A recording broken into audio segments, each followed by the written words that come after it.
Our interest in gaming comes from it being an absolutely pivotal use case for fibre in the home. So the more people we can get gaming, the more fibre we can sell across the country.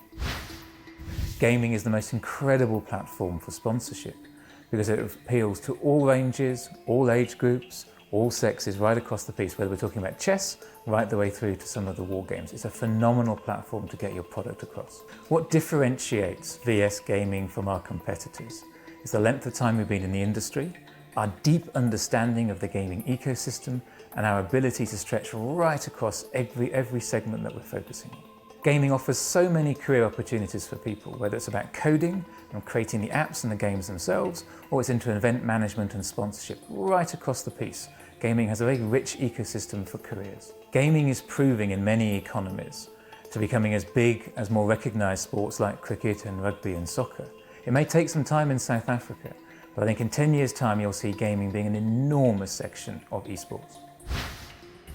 Because VS Gaming is the longest established and the biggest gaming company in South Africa, we have a really big role to play in establishing the industry, helping create the guidelines and the protocols, and begin to grow the whole of the sector. Gaming is growing so fast at the moment, and VS Gaming is playing such a key role in that growth. It's almost impossible to predict where we could be in 5 years' time. What we're certain of is that the ecosystem is going to get bigger, more games are going to come through, more people have access to those games, and the whole of the industry will be exponentially larger in 5 years' time than it is now.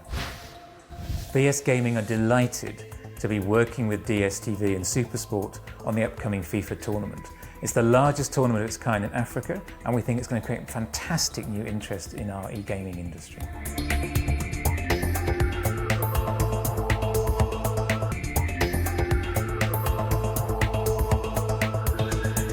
I think the change to VS signals a new era in gaming and esports.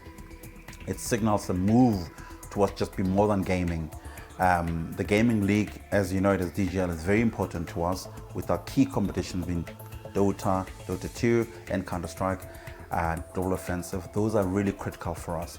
But we know that to grow gaming, we have to be just more than the league itself. It's going to be much bigger and appeal to more people, and to grow the sport. I think our big agenda in this gaming thing, in the gaming fraternity, is to grow the sport, make it accessible to more people, attract more clans, more titles, and that's why we actually want to change the name from DGL to VS to signal that bigness of our strength and the bigness of our ambitions. Because as a standalone company, we've got the freedom to grow the gaming fraternity, to really popularize esports with more focus, more resource, more people, and then more capacity to do more.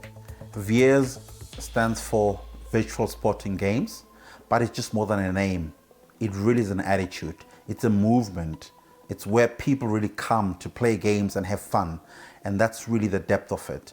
Beyond just the name is the experience that we're going to be creating for the gamers, for the viewers, for the streamers, for the broadcasters, and most importantly for our clans. To change the name of an organization to VS, we feel it's the right time to do that. We've seen an explosion in number of titles, number of competitors, and number of new companies who are in gaming. And this signals our ambitions by actually renewing ourselves and refreshing ourselves. We almost see it as a way of refresh and remaining contemporary and relevant. The change to VS Gaming, or the launch of VS Gaming, has not changed at all. Any of the titles we will be offering this year, it has not changed at all. Any of the competitions we've announced, it does not change at all. Any of the league fixtures that we've announced. So everything remains the same as what we've announced in January this year. The goal of VS Gaming is to grow esports in South Africa, single-mindedly, working with other people, interested parties, the gamers themselves, the professional clans, the broadcasters, other competitors and interest stakeholders to grow the esports game in South Africa. We believe there's a huge potential for growth, but we all have to work together to grow it. VS Gaming is looking forward to working with other people and other stakeholders and title holders who are already in the gaming space to grow this entity. We cannot grow by working in silos, we cannot grow by not working in cooperation with others. And all the interested parties within the gaming space, we want to work with them. VS Gaming is going to grow gaming in 3 ways. Number 1, very strong competitive Masters League with Counter-Strike, Dota is really the cornerstone of that competition. Number 2, bringing of more commercial partners into the space. Number 3, working with others, interested parties and stakeholders into this thing to grow it up. And when you talk about the commercial partners, broadcasters, sponsors, suppliers, etc., coming into there, because we need to do that in order to grow the audiences.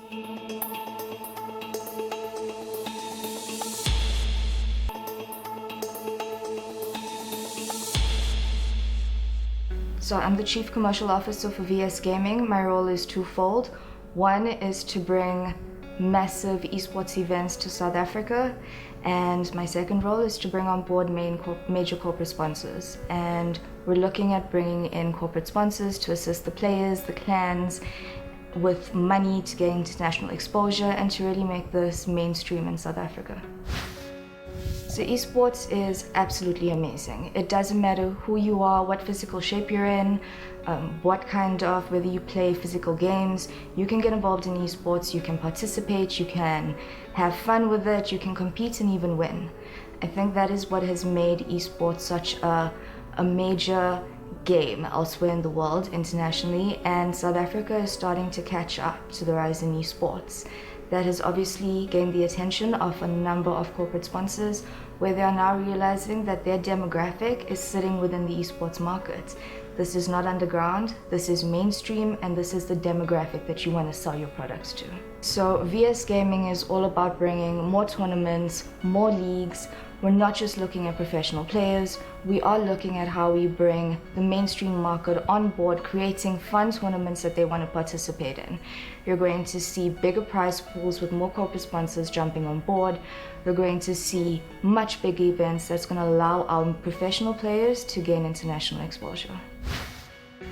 The SuperSport partnership is really important to us. A lot of the esports games are streamed live on Twitch and YouTube and a number of online platforms. SuperSport as a broadcast partner is going to allow players and professional clans to get access to a market that they've never had before. So this is all about mainstream broadcast markets that doesn't necessarily watch sports on an online platform. It's also going to allow us to really make people realize that this is absolutely a sport. This rivals cricket, rugby, and soccer. This is a sport, and that is why it's on SuperSport. We're always looking at new collaborations and new partnerships. We are definitely looking at partnerships with online platforms like Twitch. It's really important for the South African market. It is important for our players and our clans. And we've just signed up a partnership with Metro FM, and it's going to be a very exciting partnership. You're going to see celebrity DJs who actually in their spare time play games like FIFA. So again, this is about the fact that this is no longer an underground sport. This is mainstream. Your celebrities are playing it, and you're going to see that coming out in our Metro FM partnership. They're also going to be announcing some of the esports competitions as part of the sports bulletin. So we're really starting to see that VS Gaming and South African esports is becoming a sport. The winners will be announced alongside the winners of any cricket match, any rugby match. The football e-tournament is going to be a festival, and we want to make it open to everybody. Bring your kids, bring your grandkids, bring your parents. There's going to be activities for everyone. Apart from the main tournament that's going to be, like I said, the biggest e-tournament in Africa, we're going to have a number of play areas, we're going to have DJs, celebrities that are going to be performing, we're going to have 16-man foosball tables, arcade games. So even if you don't want to come and play, come through, see what it's about. There are more than enough activities for everyone to get involved in.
Good morning, ladies and gentlemen, and welcome to the VS Gaming DotA2 Cup.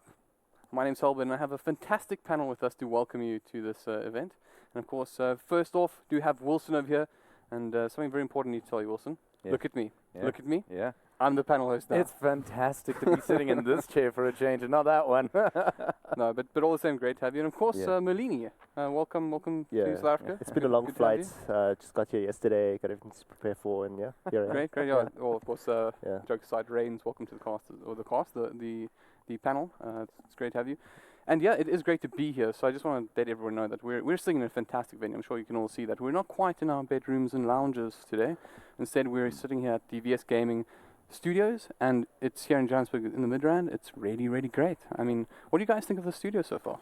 Well, this isn't the first time I've seen it, but the first time I saw it, I was just blown away. It was absolutely fantastic. What the amount of effort that they've put into just this tiny little place. There's just so much heart and so much work into it. I don't know if you get the same feeling. I completely agree. And then the lightings on the booths as well. And our couches, guys, I could fall asleep in this. Yeah. 500 breaks, okay. No, big shout out to production for the couches. yeah, of course. Yeah, they actually are surprisingly comfy, I must say. You guys should try it sometime. Just to, get involved. So I think the other thing that we should mention as well is that the actual booths, because that's pretty cool, right? Yep. I mean, they actually saw the in-game, or rather the player footage of the booths just a moment ago. But they are really beautiful, and they're themed. It's blue versus red. And aircon.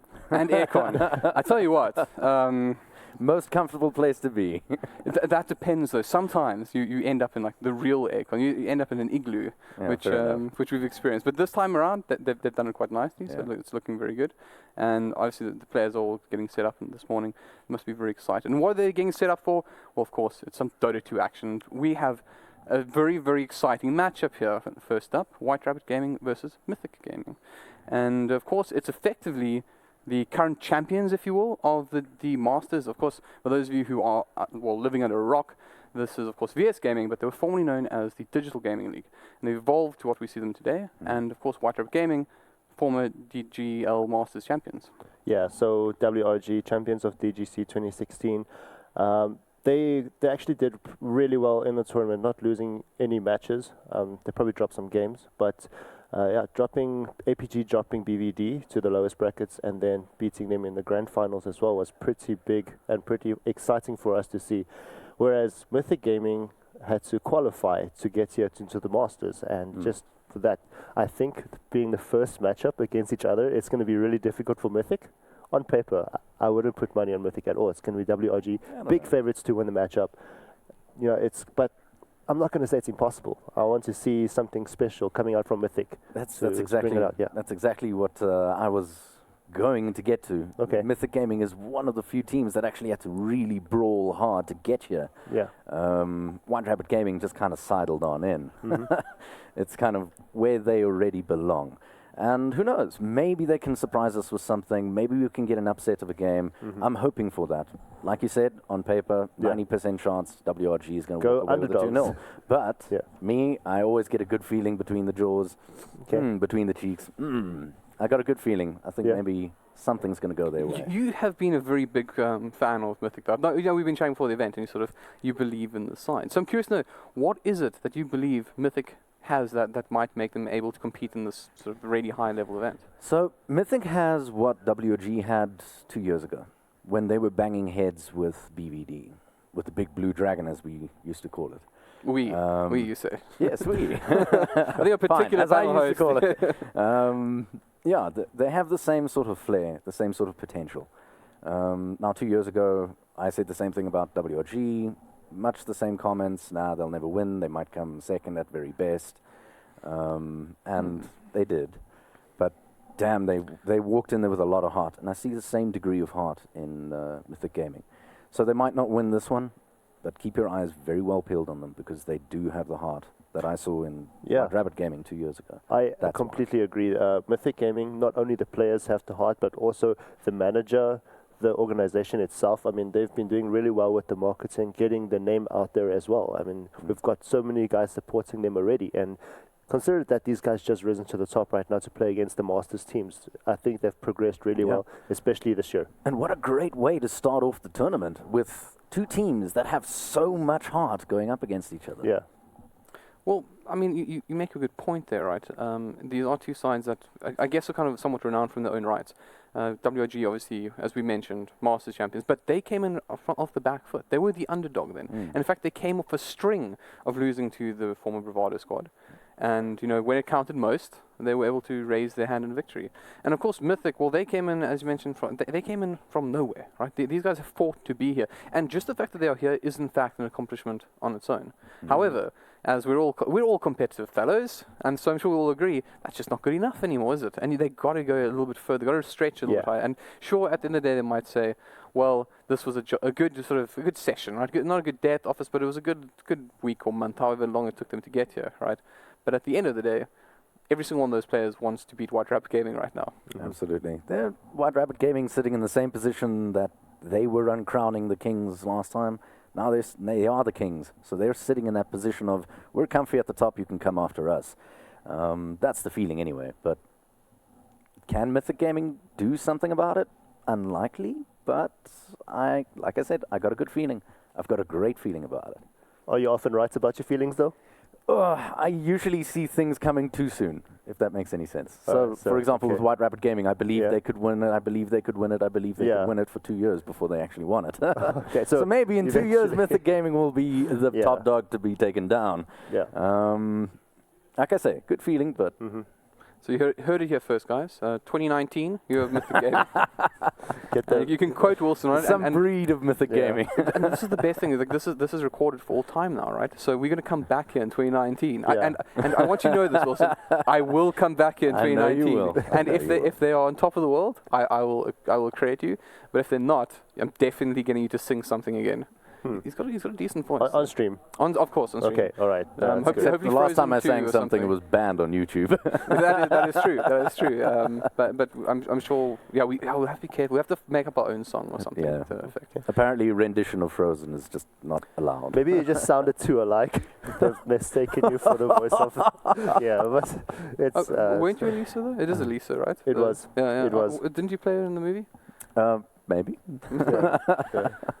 In fact, actually, I just realized I feel a little bit because both of you sing, and now I'm sitting here. I sing. I just don't sing well. No, you have to show us sometime. Do you think that was a good time? Yeah, sure. No. I think we'll save room on that. But I do want to talk a little bit more about White Rabbit Gaming.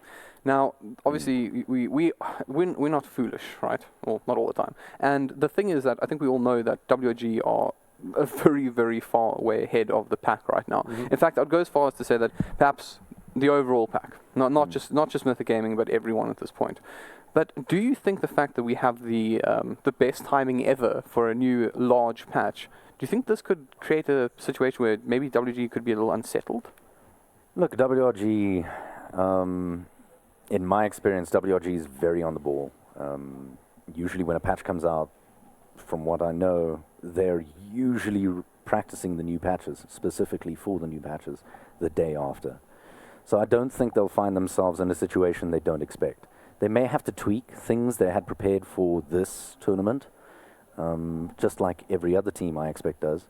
But I don't see them getting caught with their pants down.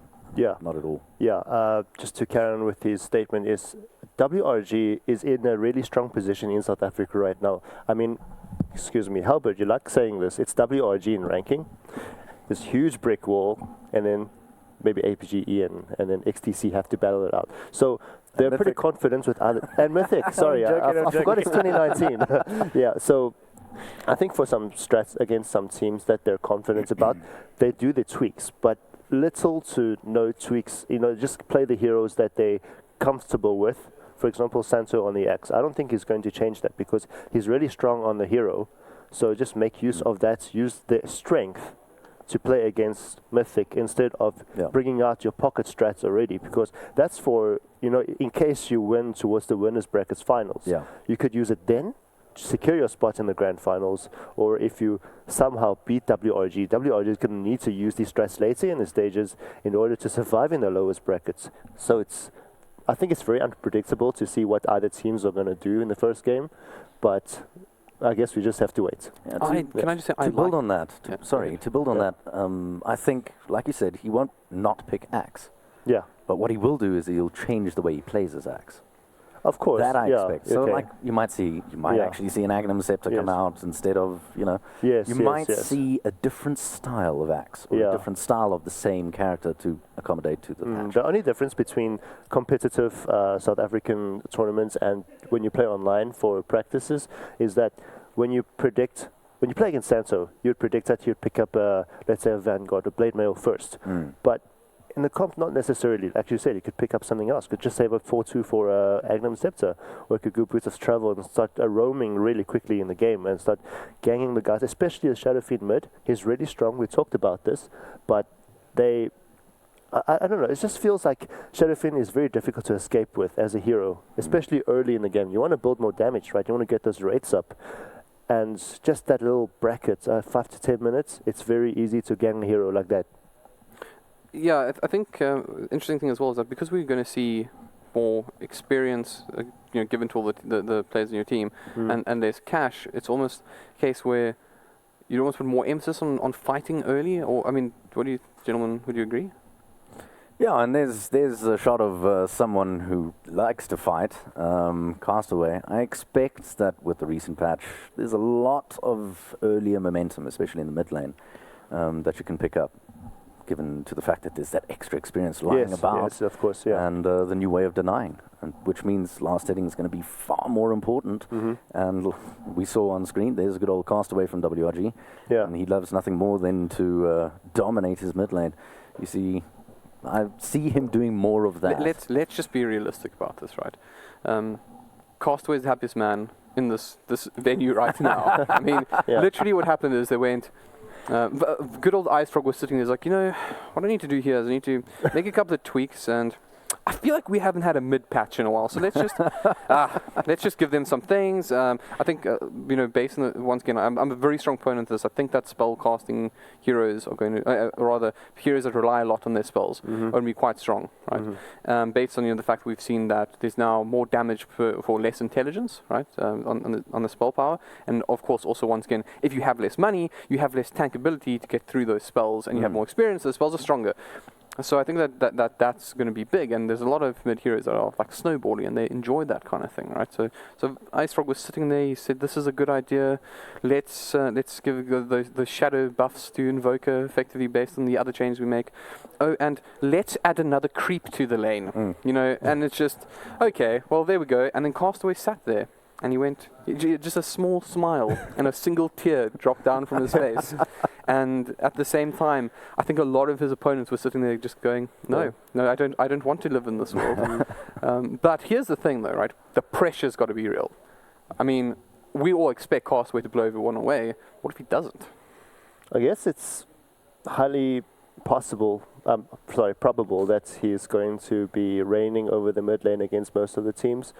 But if you have the pressure there, I think if you're Radiant side, you have a support, just try to pull some creeps in the closest jungle towards mid, just to keep your mid player sufficient with gold, just keep up with Castaways, because his leveling is going to be quicker now, as you mentioned, about the extra creeps in the lane. So I'm going to say that it's really unlikely that he's going to fall, especially through confidence. But isn't that it though? That's the kind of problem, right? Yeah. In the past, he had Seam, right? And Seam sat there as this the Rolls Royce of solo mids, right? And Castaway this up and comer, and it was always just like you could almost experience this battle. And in some way, Seam was Castaway's best friend, right? Because he never had to be the best because Seam was there, right? In the sense that he took some that he was soaking up the pressure. And Seam could take it. That man had been around for a really long time. Yeah. But there is no Seam. Now there's Castaway. Yeah. And I guess this may be the event where we see that proving grounds for him. Because if he is capable of soaking that pressure and taking his team to a victory here, I think you can call him a very complete South African Dota player. So if that's the case, who do you think the primary contender is? I feel like somebody needs to put their hand up, actually. I feel like you need somebody who's... Could it be someone from Mythic? It's possible. I heard of nice things from Kunshan as well, the mid player from Mythic. But just to carry on with that, I think Castaway has maybe 3 years or more LAN experience. So even with Noob, right, he's been playing, I think, 2 years DGC with Noob as well. I don't actually think he was in. I'm trying to remember because I remember he was part of Pride with RDK and those gentlemen. Yeah, So I don't he think he started was- off back then already. Although I don't think he was in the first incarnation of Noob though. That's the thing. No. I think he played with Noob, who's now WRG, Yeah. but for the past 2 years. Right. But before, I think he was also an EN player, a BZK player. So he has experience with good people and also in LANs. Whereas I think teams like Mythic, they're playing the first LAN, maybe together as a team as well. I can't be too sure, I can confirm that. XTC, it's Adestam's first LAN with XTC. So there's, obviously, it's different from online. Just the gameplay, play with the teams. You get the pressure there. But I really think Castaway has the confidence to win most of the game.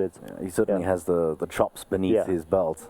Yes. He's been around the block, like you say. Yeah. I don't know. Look, it's a bit of an open question. That's what I really like about this particular event now.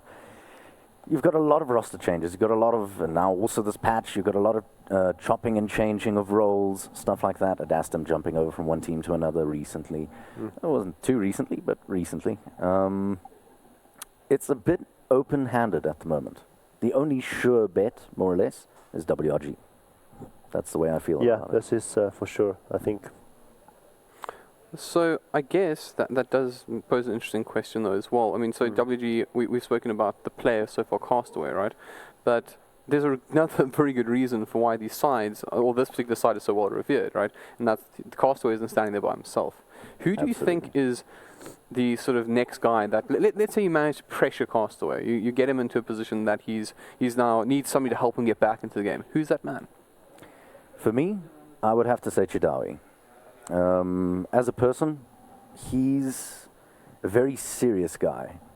And if the team's falling apart, I think he's the guy that's going to pull together the crew and say, guys, just get your heads out of the ditch, get your heads in the game, do whatever it is you need to do. Castaway is not delivering for whatever reason. He's having a really rough time mid. Somebody go and assist him, something like that. He also I think says Chidawi is the man to look to after Castaway. he also has a great way of saying "so," which I think is, he's got that going from him as well. Rain, would you agree? I agree with Wilson completely, but I would also go with Slinks. That's how you say his name, right? Yeah. I'm just glad you went for a support player. Well done. Oh, okay, great. Yeah, because love for them. they help. I can see he helps the mid lane a lot. So just rotate in with let's say a Rubik or something, just to zone out the creeps, giving the mid player control, and also with past experience as well, where he was sub with Castaway to BVD in China to play for them for the WESG. So I think they have a really tight combination, and yeah, I think if a person like Slinks can help Castaway to be better, then it's much better than ever. Yeah. Well, on that note, we will be taking a quick break. So please don't go anywhere. There's a lot of exciting stuff to come, I promise. And I mean, man, I'm really looking forward to the Dota stuff. But of course, with all good things, you just have to wait a little bit longer. We'll see you in a bit.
That's some nice scenes. Now you guys can see a little bit of what we can see back here. Yeah. As mentioned, it is a very pretty place. I'm sure you'll get some more views on the actual studio in a little bit later.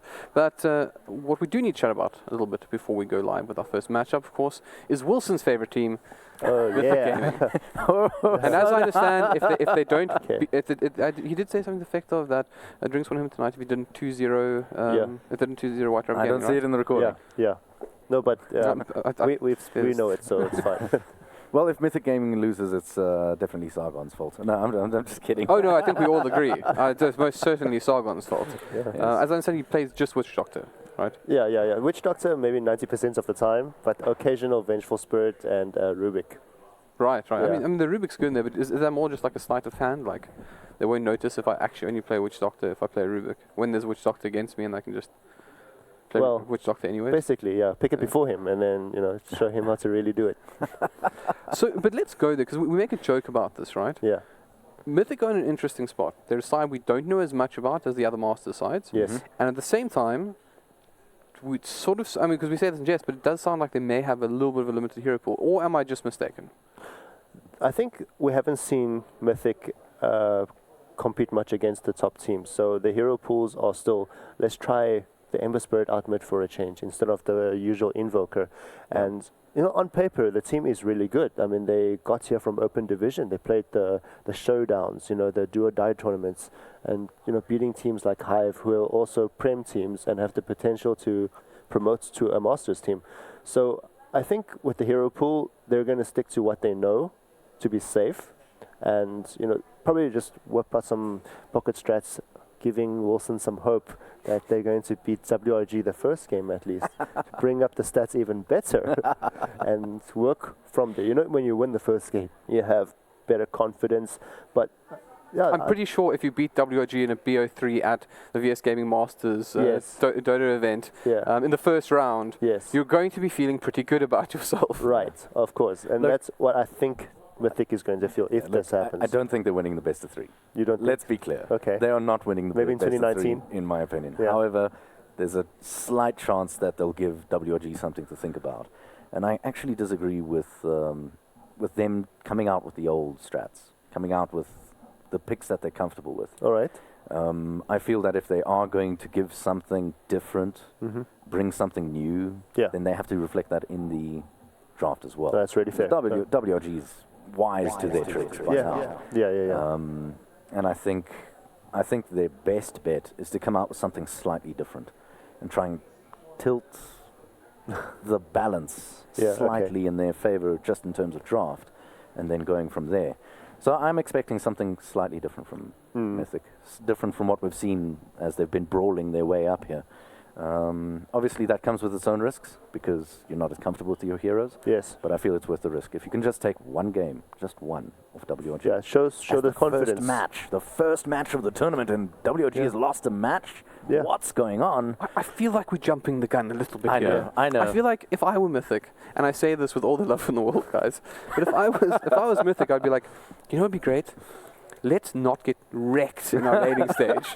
Like, let's do that, guys. Don't dream, buddy, dream. No, but you see, I would imagine that if you speak to Sargon, right, he's definitely going to be a character in that team that is providing his side with a lot of insight into the matches. And absolutely, he may not be the sort of leader in like making the calls in game. I'm not certain. Maybe one of you guys actually know. I mean, he coaches another side, so he's definitely an influential character. We know that much. And he's the kind of guy that I would think would, in fact, say, let's do one thing at a time. And the first thing you do is get your draft right? That, win the draft, right? That they can do, right? That is something that is not insurmountable, right? Then you go and you say, right, let's not die at the bounty ruins, right? Which by the way, if you ever want lessons on dying at bounty ruins, just come chat to me. I've made it an art form already. So, man, I'm just having Vietnam flashbacks. Anyways, but effectively you just break the game down to these very, very minimal points, and then you sort of say, let's just do one at a time and see how far we can get, with the ultimate one being, of course, reaching that throne. But the reality is, right now, I'd be impressed if Mythic are able to just survive the laning phase with, without looking like they're already out. And I said all the love in the world, but, guys, let's be somewhat realistic about it. Okay. No, fair enough. I will, however, eat my shoe if this goes the other way and they do lose this, or White Rabbit going to lose. But you just want one. Maybe this will be the one. So we do have our draft up and running. Of course, WG will have the first ban here, which is... So what are we expecting out of them, given the current meta? Whew, I would be flipping like coins right now to answer that, you know. Yeah, it's like, oh, okay, is it going to be Prit Lord or Turkeys? There's been a lot of discussion about banning out certain heroes first off the bat, such as Warlock and Sven. Yeah. Do you think that's... Oh, look at that. They banned out the Kotal, which is really interesting. I feel like... Wilson, come back. Wilson, there's more games. Why are you walking on? I'm out of here. That was like more targeted to you than I think of the whole Mythic team. He was in the booth yesterday. Yes. They just had to cleanse. I think the strategies were poured out yesterday before the events even began. That is true. Yeah, but okay, no, it's a really good ban, I think. They buffed the Kotal talent tree, I think giving 300 extra mana to, let's say, your carry, for example, so they can spam whatever skill, whatever carry Mythic picks. But Mythic is going for the more generic Doxia offlane ban, just to be safe. I think that Mythic is going to just try to take a sneak peek early in the draft to see what WRG is going to plan to do for the rest of it, and which is so far so good. And banning that Ember, this is one of the heroes that Kunchun is really good at, the Ember Spirits, if not the Invoker. So that's ban targeted towards the team specifically. That Ember Spirit, for sure. I don't know. I really don't know about the Kotal. The Kotal ban to me means that they're trying to get rid of particularly mobile heroes. So WRG is likely to draft a draft that is vulnerable to particularly mobile heroes. I have a slightly different thought on that, by the way. A little bit of an alarming one. Is I think they're banning our Kotal because it stops pushes. That too. It stops pushes, and the extra mana giving thing is just really ridiculous. And already we see the meta hero coming out. First pick, Warlock, WRG. You know, I was really expecting Warlock, Sven, to be banned almost each and every game, and here I am eating my words at the very first match. But this also could be a case with both sides of almost... I mean, so we're making some assumptions here, right? We're guessing about the current meta because there's a huge amount of information out in it, right? But let's assume that Warlock and Sven are the two heroes, and these two teams agree with us, right? This may be a case of them saying, cool, we'll take our first pick, and you get whatever's left over, and that could be Warlock Sven. So that could be exactly what's happening here. But Mythic are taking a little bit of time with this one. If I were them, my biggest concern would be that White Rabbit Gaming would almost like to protect themselves, their strategies in this tournament going forward by finishing us off really, really quickly with push drafts. And that Kotal would make me very, very concerned. The actual ban that's one of the things that stop push drafts. Well, there's other options out there to stopping pushes. Unfortunately, like you say, I mean, the Kotal's banned out, but there are other options. Right? I think you mean the Warlock itself is also a lane pusher, and then also heroes that summons, like the Beastmaster, can also counter a lot of lanes. But what heroes did you have in mind? Well, I was thinking something that's naturally nukey, can clear out creep waves rather easily. We've been speaking about Luna over the weekend, and out comes a Disruptor. It's good. So the Mythic Gaming knows me so well. I mean, in fact, the Witch Doctor is like your last one, right? And that's those are your three. It's Keep the Light, Witch Doctor, and Disruptor. It's not just those three, there's Undying as well. It's the three that I'll let you play with me. Get one of those three. We got to get some games to win, guys. But so far, so good. I think they're both bringing out supports, position 4s, I'm assuming. Disruptor, not so much, but just to take a look at what other heroes are still available in the pool for them to bring out. And Magnus right now is in the meta, and I'm not surprised if he's going to play the mid as well. I quite like the Magnus pick myself as well. I think that the hero he's not quite what he once was, right? But he's still very relevant. And Disruptor and Magnus obviously set you up for that dream wombo combo. Yes. Oh, but it's a bit risky because, I mean, if White Rabbit Gaming opt to change their strategies, especially at this stage in the draft, and go for a very, I'm out there's one or two, we're never actually going to engage in a full team fight, and we'll just split push you down, and then your Magnus Disruptor combination kind of has to split up with it, in which case it doesn't really work out. Well, I agree with you if Mythic overinvest in long cooldowns, but Disruptor and Magnus can also both be played, and I can see like the rage in people's eyes, like building as I say this. But they can both be played as pick-off heroes, right? You can commit that RP to like a really high-value target, and as long as it's a high-value target, you can do that. And it's exactly the same with Disruptor. In fact, that's one of the things we saw happen with Disruptor a couple of patches ago, where people first used to like the hero because of its big AoE fighting potential, and they started seeing it more as actually this is something we used to pick off that core target. What I do like about the Disruptor pick here is that he does fulfill almost a similar role to what the Kotl does, where he counters very mobile heroes. The Kotl would do it with the Mana Leak. In this instance, the Disruptor's got his Glimpse available. Fantastic for something like a Nature's Prophet trying to split push. Fantastic for battle lines that go back and forth, because that allows you to pull somebody out from where he's not supposed to be. It allows you to play with their positioning. And I feel that they've kind of gotten on to something here in that Disruptor, and obviously contributing to a team fight potential. Taking a look at the bans, they're interesting too. Out comes the Sven at last, followed by the Juggernaut, and Mythic Gaming taking out that Lina and Lycan. Yeah, bringing out the core Worried about the heroes push. now. Yeah, getting the pushes out. Juggernaut, Sven, you know, they can push, they can farm really well. So taking out the cores, so then it narrows Mythic Gaming's choices to say, what is Precious Petunia going to pick as the carry? They pick out the Troll now, but we don't know where he's going. He could be playing core carry, he could go to the mid lane. That means Magnus has to be pushed towards the off lane. And just to support your Disruptor pick, I really think it's a really good idea. Even though Legion Commander's picked afterwards, you can easily counter Legion Commander's ulti with the Glimpse, as you said. But I think it's more focused on the Warlock, to be honest. It's one of the heroes that can be really disastrous if he puts on, let's say, Fatal Bonds on you when there's a team fight, and Disruptor's there to disable that. Or Magnus is there to, you know, just to not group up as a team to get the gangs in, and you know, just works out in for Mythic. Do you think, Halbert, do you think Mythic Gaming is stressing about the push strat here? I think the Lycan was definitely respecting it. But I don't think Mythic have fantastic control for push right now. Troll offers very, very little if you have like a boatload of heroes rumbling down at you. Here's another hero so we spoke about. So yeah, this is now Dying I quite like here, but the problem is still that, you see, okay, so Mythic have responded to this in a decent way. They want to fight, right? And in Dota, there used to be this holy trinity, right? Which was, or rather should say, rock, paper, scissors, right? Carry beats gang, gang beats push, push beats carry, right? And this is very old, so we're talking like Dota 1 days here, right? But that doesn't hold true anymore, right? It's just not the same thing. And if Mythic are going to try and fight into a pushing lineup now, it could be quite hard for them, because you're actually giving these people an opportunity to use the likes of a Chen, which is going to be so powerful early on, to just absolutely butcher you. And it's a lot safer to actually have a response like split pushes, or things that are just really good at stopping a creep wave for advancing on you, and they don't actually have that right now.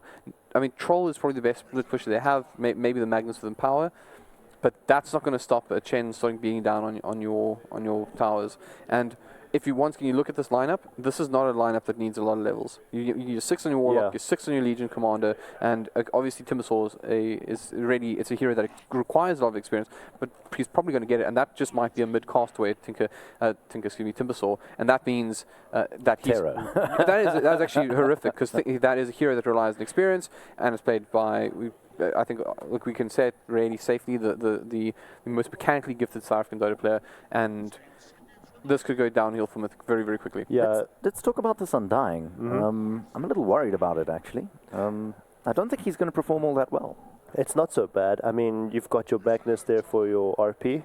That's one disable. Disruptor there with the connector field and silence. That's another one, right? So as soon as Disruptor gets to trap the WRG in, gets the kinetic field in, you can easily control them with the Tomb as well. The Decay is pretty powerful. I think if he gets it right, if he roams it right with Undying, it would be pretty nice. And also, Wilson, I did mention that, okay, let's just make this better. Devin asked me the 4th most picked hero in this event. Oh, no. I said Timbersaw. Yeah. He's already been picked in the first game. This is not boding well, that. The hard part is he has to be 4th most picked, though. So if he's 3rd most picked, it doesn't work. We're in for a treat, lads. Guys, this is a big mistake from Mythic, in my opinion. Yeah.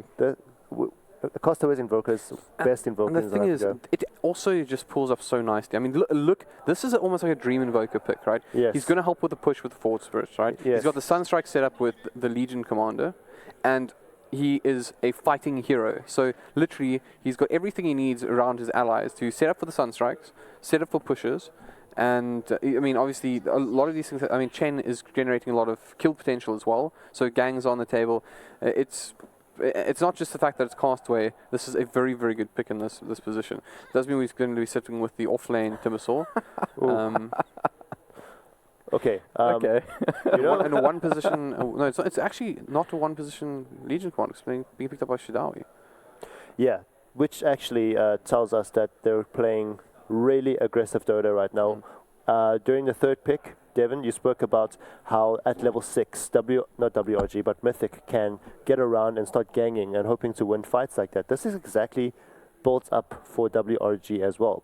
You get a Legion Commander who plays as a carry opposite of an anti-mage. So you don't farm 20 minutes, you farm, let's say you get your Shadowblade early already, you can just go to one of these heroes at the back like Disruptor, finish him off, make it a 4v5 fight.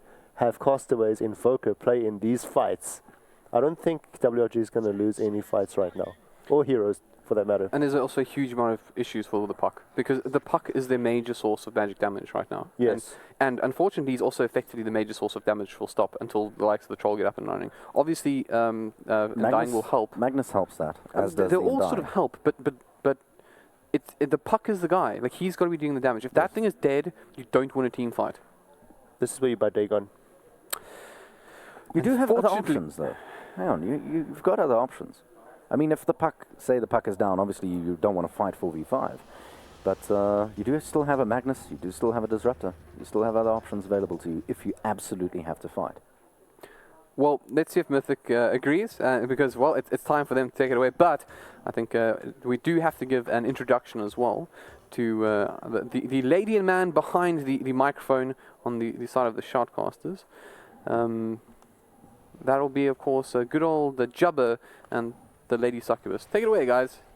Well, good morning, ladies and gentlemen, boys and girls, and Dota players around the world. Welcome to our first game of the day, the first game of our VS Digital Masters game.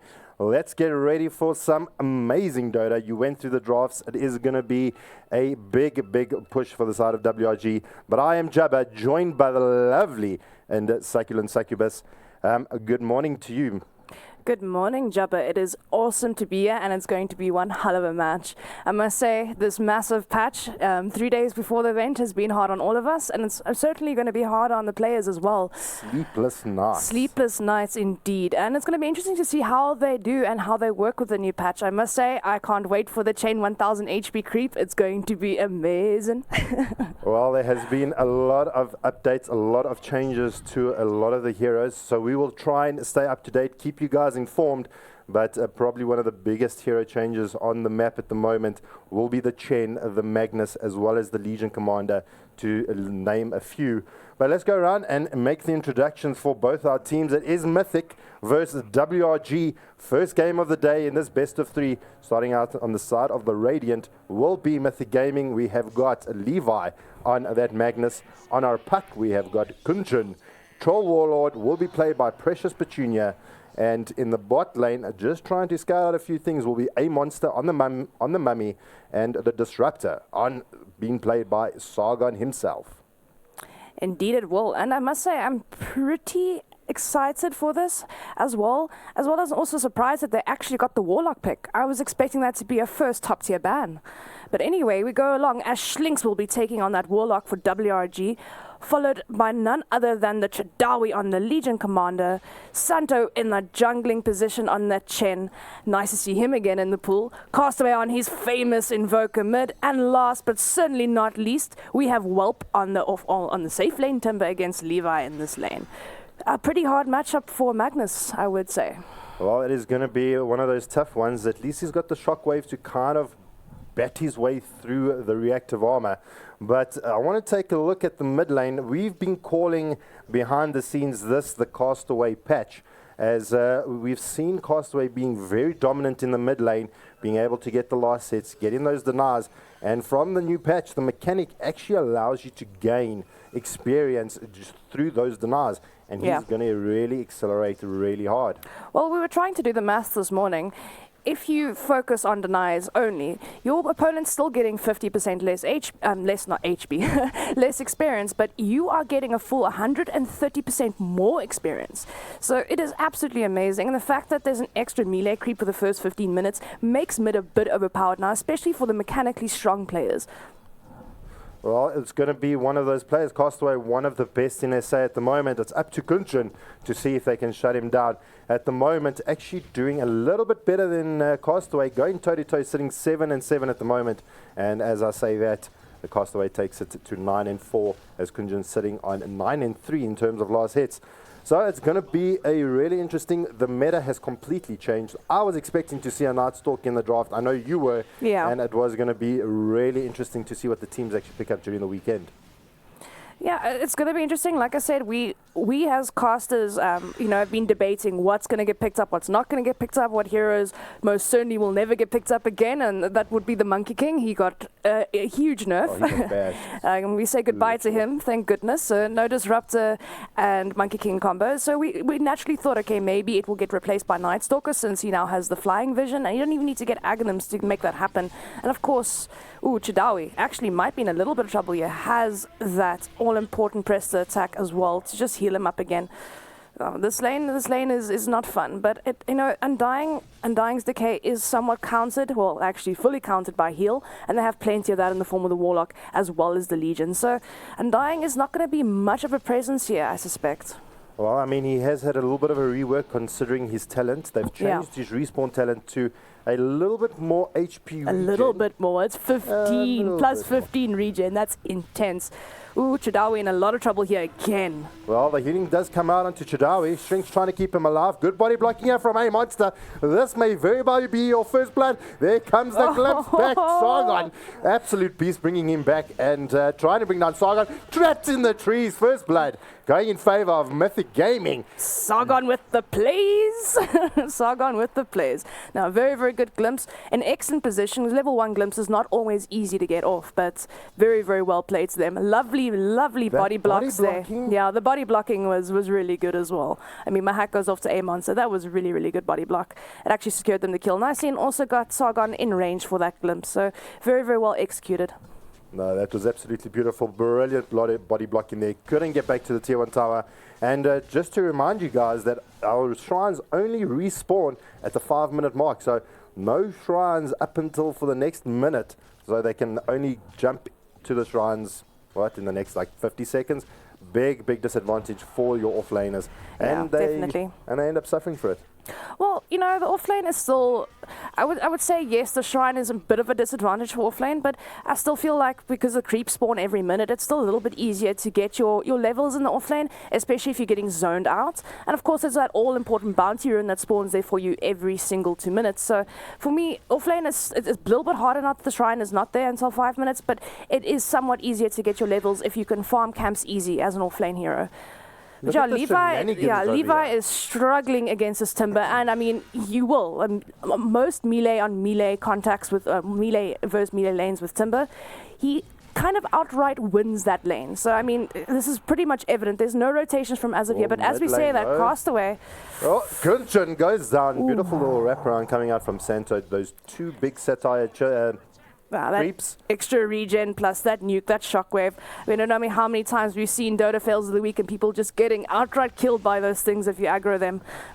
Actually very lucky pickups there for this chain very easily. Very early in the game, actually. You don't normally see those 2 regen creeps instantly, but I suppose there's more options when the creeps spawn every minute now again. Chidawi and Shillings are trying to survive this tri-lane, actually doing a pretty good job. Yes, Chidawi did go down, but I mean, it's not that much of an issue. Shrine is up. They're going to shrine up now. Chain maybe going to make a rotation, possibly try get a kill on this troll. But I must say, the Magnus not really being able to do much here. I mean, Whelp is basically just behind his tower doing whatever he wants. Levi is struggling.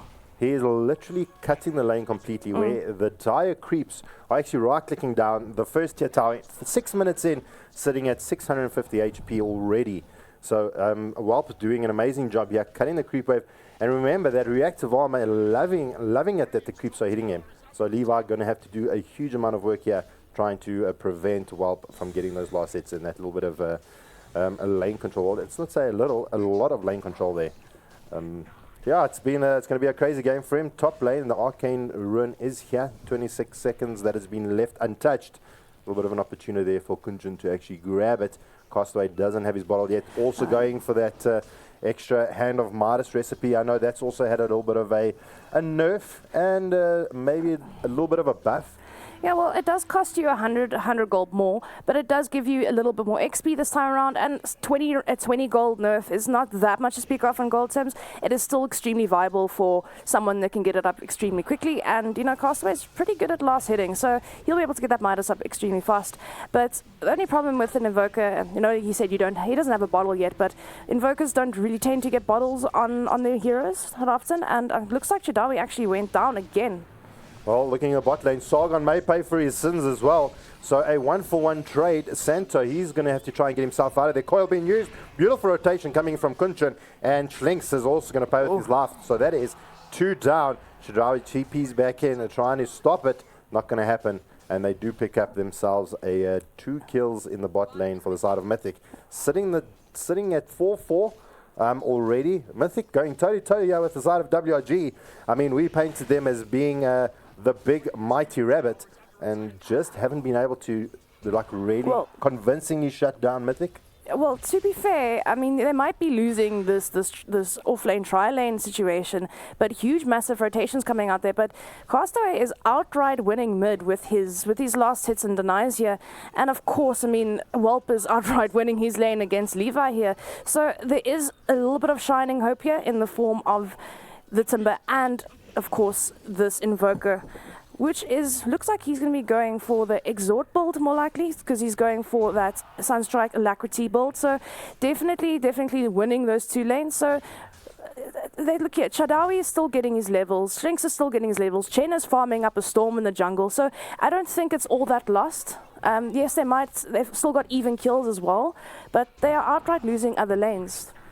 Well, it is going to be really tough for Mythic to actually stop and slow down WRG. They may be sitting equal in kills, but they definitely can't slow down the push that's coming out from WRG. Castaway, I mean, I just have a look at the level difference here at the moment. Castaway is sitting on almost 10. Before that, bottom lane, Coil being used out here from Kunjun. The Shrinks is going to go down. Shadrawi getting healed up, and then a little zombie trying to chase him down. They did actually use the tomb to slow down the 2 sides, the 2 players here from the side of WRG. Oof. And picking up Schlinks as their little bounty reward. Yeah, that extra mana cost on the overwhelming odds is costing him quite a bit, because normally you would have 2 of them to work with. Now he only has 1. His mana pools are not that great in the early game, and especially since he hasn't got much stat items to speak of. He hasn't got that full magic stick yet, so it definitely makes a little bit of a difference there. He could have possibly gotten a second kill if he had enough mana for a second overwhelming odds, because it's not sitting at level 3. Well, looking in the mid lane, a gank was trying to be played out here by Sargon. He actually goes down, and now Puck may actually take a bite for it. And now Castaway playing very aggressively, taking a couple of shots there from the tower, not being able to be brought down. But Sunstrike has been invoked. Do you think he can actually find the Kunchen? Maybe. Can he smell it? Maybe he can smell it. If Kunchen was smart, he might be shrining, but okay, I think he's safe. He hasn't actually invoked it yet, so he's rather gone for just going back to farming with a cold snap and alacrity. So, that would have been epic though. If he could do the Sunstrike. Headshots in the first game would have been unreal to actually be a part of, but Castaway taking it to you can call map hacks. Oh, but I can't stress this enough. I mean, Levi's now level 6. He needs to start making rotations. Just leave this Timber alone. He's just going to die. He's literally just going to die. And I think, beautiful little G coming out there. Yeah. If there was any more trees to attach to, I think that Levi has actually maybe spelled his death here, going back in for. No, oh my word. He has RP available. Isn't undying. Well, in the bot lane, though, Santo comes in, picks up the kill on Precious Petunia. Sadow's doing a little bit of damage out of Sargon. He's trying trapping himself here into the corner. He eats through a tree. Sunstrike trying to find a target. He doesn't. They find Sargon. There comes out the first duel of the first game. And it is going to go to Chidawi. And beautifully stacking up a little bit of damage there towards himself. 11 minutes into the game. Maybe this is a thing to come. That was a bit unfortunate. I think it was really bad, and I think it's really good from Walpia. I mean, they made a rotation with Undying as well as the puck to try and get this Timber out. They tried to kill him, but he popped a salve, and of course that reactive armor at full level, they just couldn't make anything happen. And by leaving that lane, they just made it easier for White Rapper Gaming to get the first deal, and of course the second tower of the game. So, I mean, all in all, it's a big loss here for Mythic. It is going to be a big problem for them, and Levi just not getting online just yet. I mean, he has got his Blink Dagger in the backpack in his quick bar. He has got his energy booster waiting to be bought. So he's got a little way to go before he actually comes online with that Blink Dagger until he starts becoming that threat. He does have RP available. Well, no, I actually lie. It is actually he used RP on the Timber because he went back in. He literally went back in and, you know, I was forced to use RP, otherwise he was going to die. Then they TP'd in the puck as well, and Dying was there as well. And because of that, obviously, you know, they got the first deal, they got the towers, they got 2 towers there. They had rotations that really didn't make any sense. Now they have to try and force a Simba out of the lane again with no RP.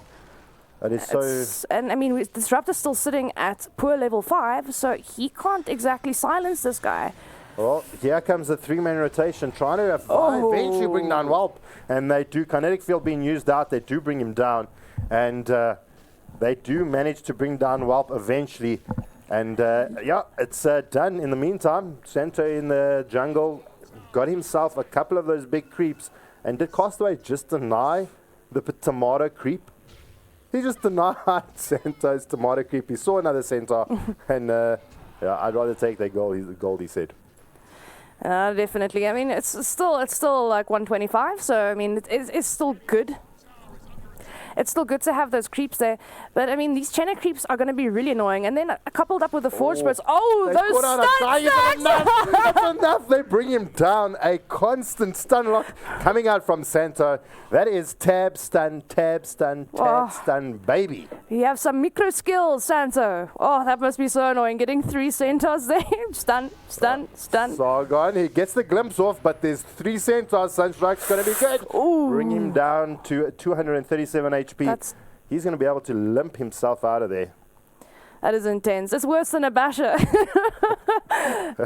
Damn. I mean, put that up with some test of faith, and obviously the slows applied as well with the movement slow with penitence, only at level 1, but it still makes a huge difference. Oh, and now standing up the Magnus here. Have we got more mana on these guys? No, we don't. A monster now comes in.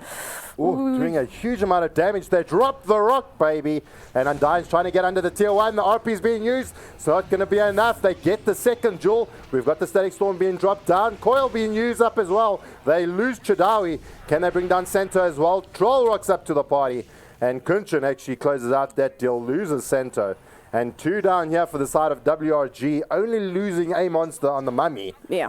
But in the meantime, look at Timbersaw. He's having a party and a jaw in the top lane. No, he really, really is. I mean, he's just like basically doing whatever he wants on this map. Now, not many people can contest him, but I must say having that level 6 on Sargon made a huge difference there. It really, really did. Coupled up with a puck. I mean, having the puck combo with the Disruptor is absolutely amazing. Anyone that Chen can send back, he can glimpse into the fight again. Like, I'm sorry, you're not going anywhere. You're coming back here. Chen, you're not sending anyone back home, my friend. No, but it was definitely a really good fight for them, something they needed. Losing the Undying, not really the biggest casualty. So, I mean, for them, it's something they really needed. They really needed it. He's the meat shield for Mythic. They're going to put him in the front lines constantly. As long as they can keep constantly picking up the kills on Kunchin and onto Precious Petunia, they are looking good, and they're going to continue to at least try and stand toe-to-toe. In terms of team fight, I feel it's very, very even. But when it comes down to push and objective taking, WRG is taking this in trumps. I mean, they've lost all other tier 1 towers. Oh, Santo went down there. Actually expelling quite a bit, using puck ulti to get him there, just to keep him there. But well, a nice little pick off. I mean, you know, you go warding by yourself, you're at your own risk. He did get it down though. Well, that is an absolute risk, being a center running around the jungle alone. Now, after the update, a lot of the jungle has changed. The jungle respawns every 1 minute. You do have less XP, less gold, but you're going to have a lot more creeps. And I mean, Chen, he thrives in these conditions when he can come back, get the creeps that he needs, and he can get back into the fight really quickly instead of being down for quite a while after that, after losing all his creeps. Well, it's 20% less XP, so it means that you'll get level 2 from 3 creep camps instead of 2 creep camps. But I mean, having it respawn every single minute, there's a lot more farm on the map. It also accounts for a bit more greedier lineups that you can actually viably use now. But I mean, I still think the teamfight element is there and it's strong still. I mean, the snowballing teamfight elements is still absolutely amazing. I mean, if you look at the teamfight potential on Mythic at the moment, we have a Disruptor, we have a Magnus, a Puck. That is alone huge teamfight, huge, absolutely massive. But hands up if you want to see a Magnus Aghanim Scepter, because that thing is absolutely amazing right now. Do you know, I really like the draft from Mythic, and I feel if they were up against any other team, this draft would have been really, really good. Just WRG just to seem to kind of have them exactly where they wanted. But the rock is dropped. Puck is able to actually phase shift out of the stun, drops the coil, and now the rock is running around, going to be actually used up in the kinetic field. That's really unfortunate. Be able to actually find him. Can they actually close the gap? We don't actually have the blink onto the Legion. He actually is the one to be forced or glimpsed back. And Mr. Levi just going to be throwing out the shockwave, trying to clear out the creep wave. And yeah, it's a really, really rough position for Mythic. I mean, that's not a bad draft.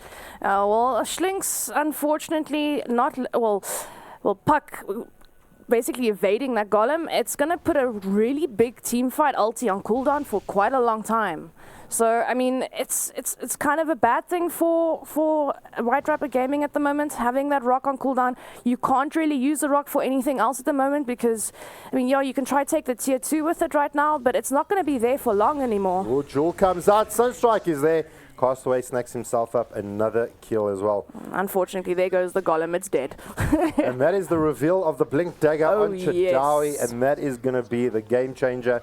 Magnus's Blink is actually online, waiting to actually perform that magnificent RP that we all wish and hope for. But yeah, I mean, WRG pushing higher ground 17 minutes in, and well, when you've got an army like that, it's not exactly hard. pick a Hulk. I think that's the only thing that you can do to counter. But Tornado comes out, going to keep Levi in position, and they lose a monster for very little cost here. Heal comes out here from the chain. Static Storm being brought down. Glimpse. Levi almost whiffing the RP, but stops it out. Precious Petunia going down really easy to help in the backlines. Kunshin trying to find the kill here onto Schlinks, and he actually decides to get out. Sunstrike is going to find Kunshin. It is another kill going in favor of Castaway. And kinetic field being used out. They're going to send Welp onto the higher ground here, taking down this tier 3. And WRG breaking higher ground, breaking the backs of Mythic. And yeah, this is unfortunate. Mythic earning themselves a place here in the Masters, getting manhandled here from the top-seeded team in SA, pushing higher ground at the 19-minute mark. This is a David and Goliath match. Unfortunately, Goliath a little bit stronger. Levi finding the one-man RP on Castaway.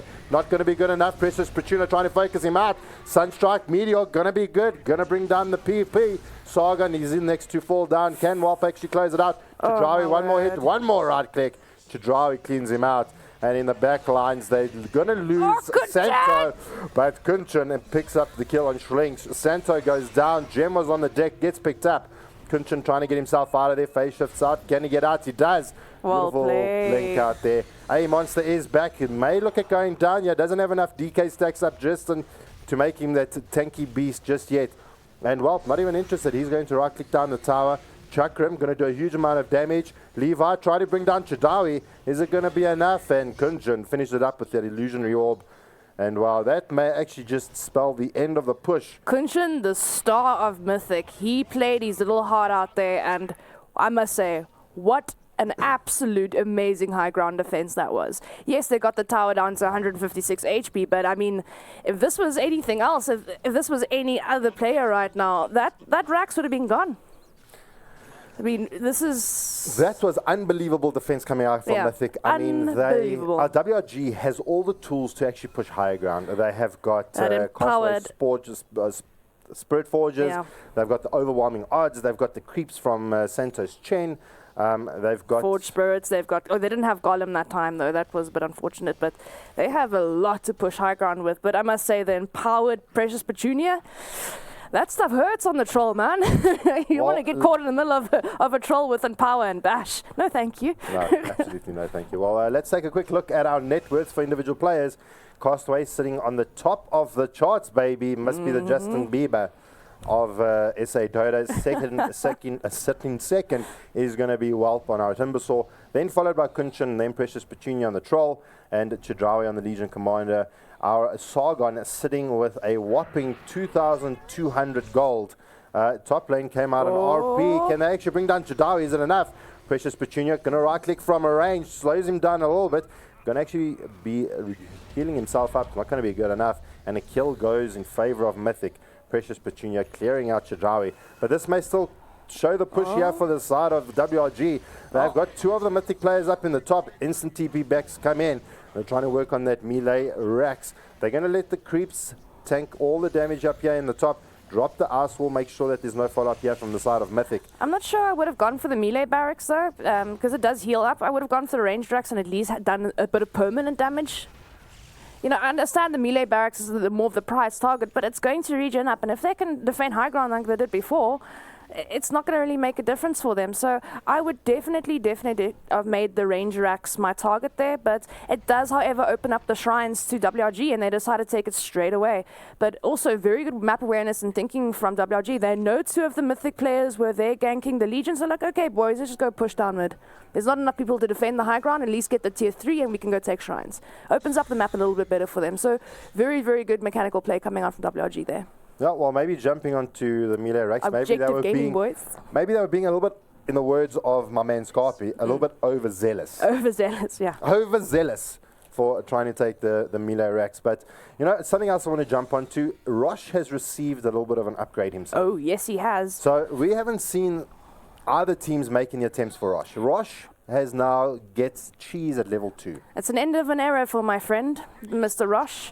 I mean, it's always been the same, always 3 rushes, then the cheese, you know. But now it actually gives teams, well, snowballing strat's a huge advantage, as you say.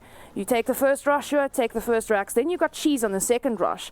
And I mean, with their lineup, they can take rush extremely fast. Well, I mean, they don't have a lot of negative armor for the side of WRG, but I mean, first rush with the amount of damage. And you know what? I think the guys are hearing me. They hear me. They understand what Jabba needs to say.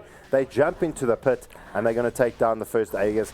There's unnecessary reason why they should have pushed up there in the beginning without the Aegis. They have the capabilities. They have the abilities. Pick up the Aegis, get that little beauty, and then run up the high ground. Yeah, my thinking was, okay, they take the tier 3, then take the shrines. And take both shrines so that, you know, Mythic cannot necessarily TP into contest rush. But, I mean, Mythic don't really seem a way that they were doing it, or just to feel like they're not strong enough to contest rush. I think they can actually contest rush. They could have contested rush here. They've got RP, they've got Static Storm, they've got all their abilities up. So I think they could have easily contested this rush. But now it's going to be slightly harder for them to defend this high ground. Well, the kinetic field does come back, get dropped down. They're going to take down the range racks as well this time around, and the glyph comes out. We don't have a lot of buybacks here for the side of Mythic Gaming. This may be the last stand for them. Oh, they lose the one ranged racks. They're going to send those creeps in here from Chen, trying to knock it down. Levi! Trying to find the RP. Can he? Oh, that's too good. The rock comes down. Oh, the gem on the deck. Levi goes down without actually getting the RP off. There comes the Static Storm out. Precious Petunia going to get stunned out. Can't go anywhere. A Monster trying to drop those DKs. Trying to reduce that HP pool from the side of WRG. They still hold. The melee racks are still up. And those zombies are just chasing down the side of WRG. With RP coming out from Levi. Oh my gosh. Levi missing that RP. Can't find the side of WRG. Playing sneaky Dota. Though they're right in front of you, and now this kind of leaves the melee racks open here for the side of WRG to take it down. And that opens up the mid lane racks. The MP comes down. Monster, is it going to be good enough? And the guys from Mythic Gaming, they tap out. These supports. 25 minutes, game 1 of this best of 3. The supports on WRG are gods right now. I mean, first you have the Chen creeps, microed, and just completely slowing Levi in time for Castaway to give him the cold snap, and then you get the fatal bonds from Schlinks just cancelling the second blink, and RP's a creep. Yeah, it was an unbelievable performance here for both teams. It is going to be the highest net worth Castaway on the team. So bouncing over to the panel, take it away. Welcome back to the panel, everyone. Thanks, casters. I think we're not surprised. We kind of expected WG to be victorious, but I do believe that Mythic had their tails up. Wilson, you must be pretty happy. I am ecstatic with their performance. Walking away with first blood is, just really taking it to them, not shying away by any means whatsoever. I'm very, very pleased with the Mythic Gaming I saw today. Obviously, they're not out of the running yet. They still have another chance to sock them another punch before they go. And I'm looking forward to game 2. I like this. Just keep the confidence up for Mythic Gaming. Good supporter, hey? Yeah. But How much are they paying you? I mean, I wish. yeah. Because they have really good brand representation, so I wouldn't be surprised. Just Bring up Sargon walked up behind the booths and just sort of, Wilson, just you know what to do. Yeah. You know? Be the voice of Mythic Gaming. No. I'm pleased with their performance. Look, we all know the reality of the situation. This is the way we expected things to go. But all I wanted to see was Mythic Gaming giving them a punch before they're out. Yeah, and they did. The Troll and Magnus combo worked out really nicely early in the game, where they picked off the Legion Commander, who's the carry, Chidawi of WRG, to bring the scores tight. I mean, it was 9-9 at a point, and then eventually Castaway and the Timbersaw got so strong from just farming up the creeps in the jungle, in the lanes, that when they got into fights, it was already too late for Mythic Gaming. They just fell through one of the other, and then, And I think part of the problem is WRG played it perfectly. They really did. When pushing higher ground, they were very careful not to get caught by an RP or by the static storm, not relying too much on positioning and mobility so that the glimpse isn't that much a factor. You don't get picked off as a result of that. Yeah. I think it really does come down to that play style that WRG exhibited, where it doesn't matter if the carry goes down, because the real truth of the push is not with the Legion Commander. It's sitting with all the little bits and bobs and creeps and bops and this and that you can't just, take down an RP, because it's a bit of a waste. Yeah, it was also interesting how they sort of gave that Timbersaw the safe lane. Yeah. And then he just was, well, I'm an off-lane hero, so no problem. This is my lane, and I'm going all the way down to tier 2 tower very, very early on. And he pretty much trapped the Magnus, right? Yeah, he was just overextending through the towers, and then getting, still going to almost the tier 3 tower, trying to get the Magnus, and it's just almost impossible to run away from a Timbersaw. It's horrible. So, I mean, overall, obviously, a very convincing victory from WRG in theory. But do you think they're actually happy with this? Because there were glimpses of hope from Mythic in that game. I think WRG is okay with this. I don't think they've brought out any, say, pocket strats. They haven't revealed anything too drastic. It's a nice draft, but I don't think that's their go-to draft here if things get really, really tough. So I think they're just going to take the win, be happy, satisfied, move on to the next game, feeling confident, chins up, as always. So I think one of the big things when you play against these big sides, if you're somebody like Mythic Gaming, is to make them bleed, right? So you see that they're human. You get them on the back foot. You get their one tower. Have they done enough maybe to bolster their own confidence going into game 2? I think so. I think Kunchin played really well on the puck, especially getting the Dream Coils done. I don't think he's missed more than 2 heroes throughout the games that I watched. But yeah, just try to focus on the towers, because I think they were like on a 5-6 tower difference by the end of the game. So I think they just focused more on the heroes, which was right. But the objective is not killing all the heroes, is to destroy the throne, right? So give the objective more chance than what they did the first game. Like, it was great. It was nice to see them bringing on the Legion. I think it was 5 times. in the beginning of the game evens, which is really good, but they missed objective. And that allowed, let's say, for example, Timbersaw to be over-aggressive against an offlaner, maybe even take down the tower himself, and then the rest of the team just did their job. And it just worked out really well for WRG. I think that Mythic Gaming could learn from this. The trick for game 2 now is psychologically, can you wash away that defeat and say, yeah, okay, we got first blood and we were actually doing pretty okay in the laning phase, and then we still went all to pot. What's the mystery here? The trick here for Mythic Gaming is they're going to have to keep their heads very well screwed on. They need to be very, very disciplined. And that's a part where Mythic Gaming, I think, needs to learn a little more.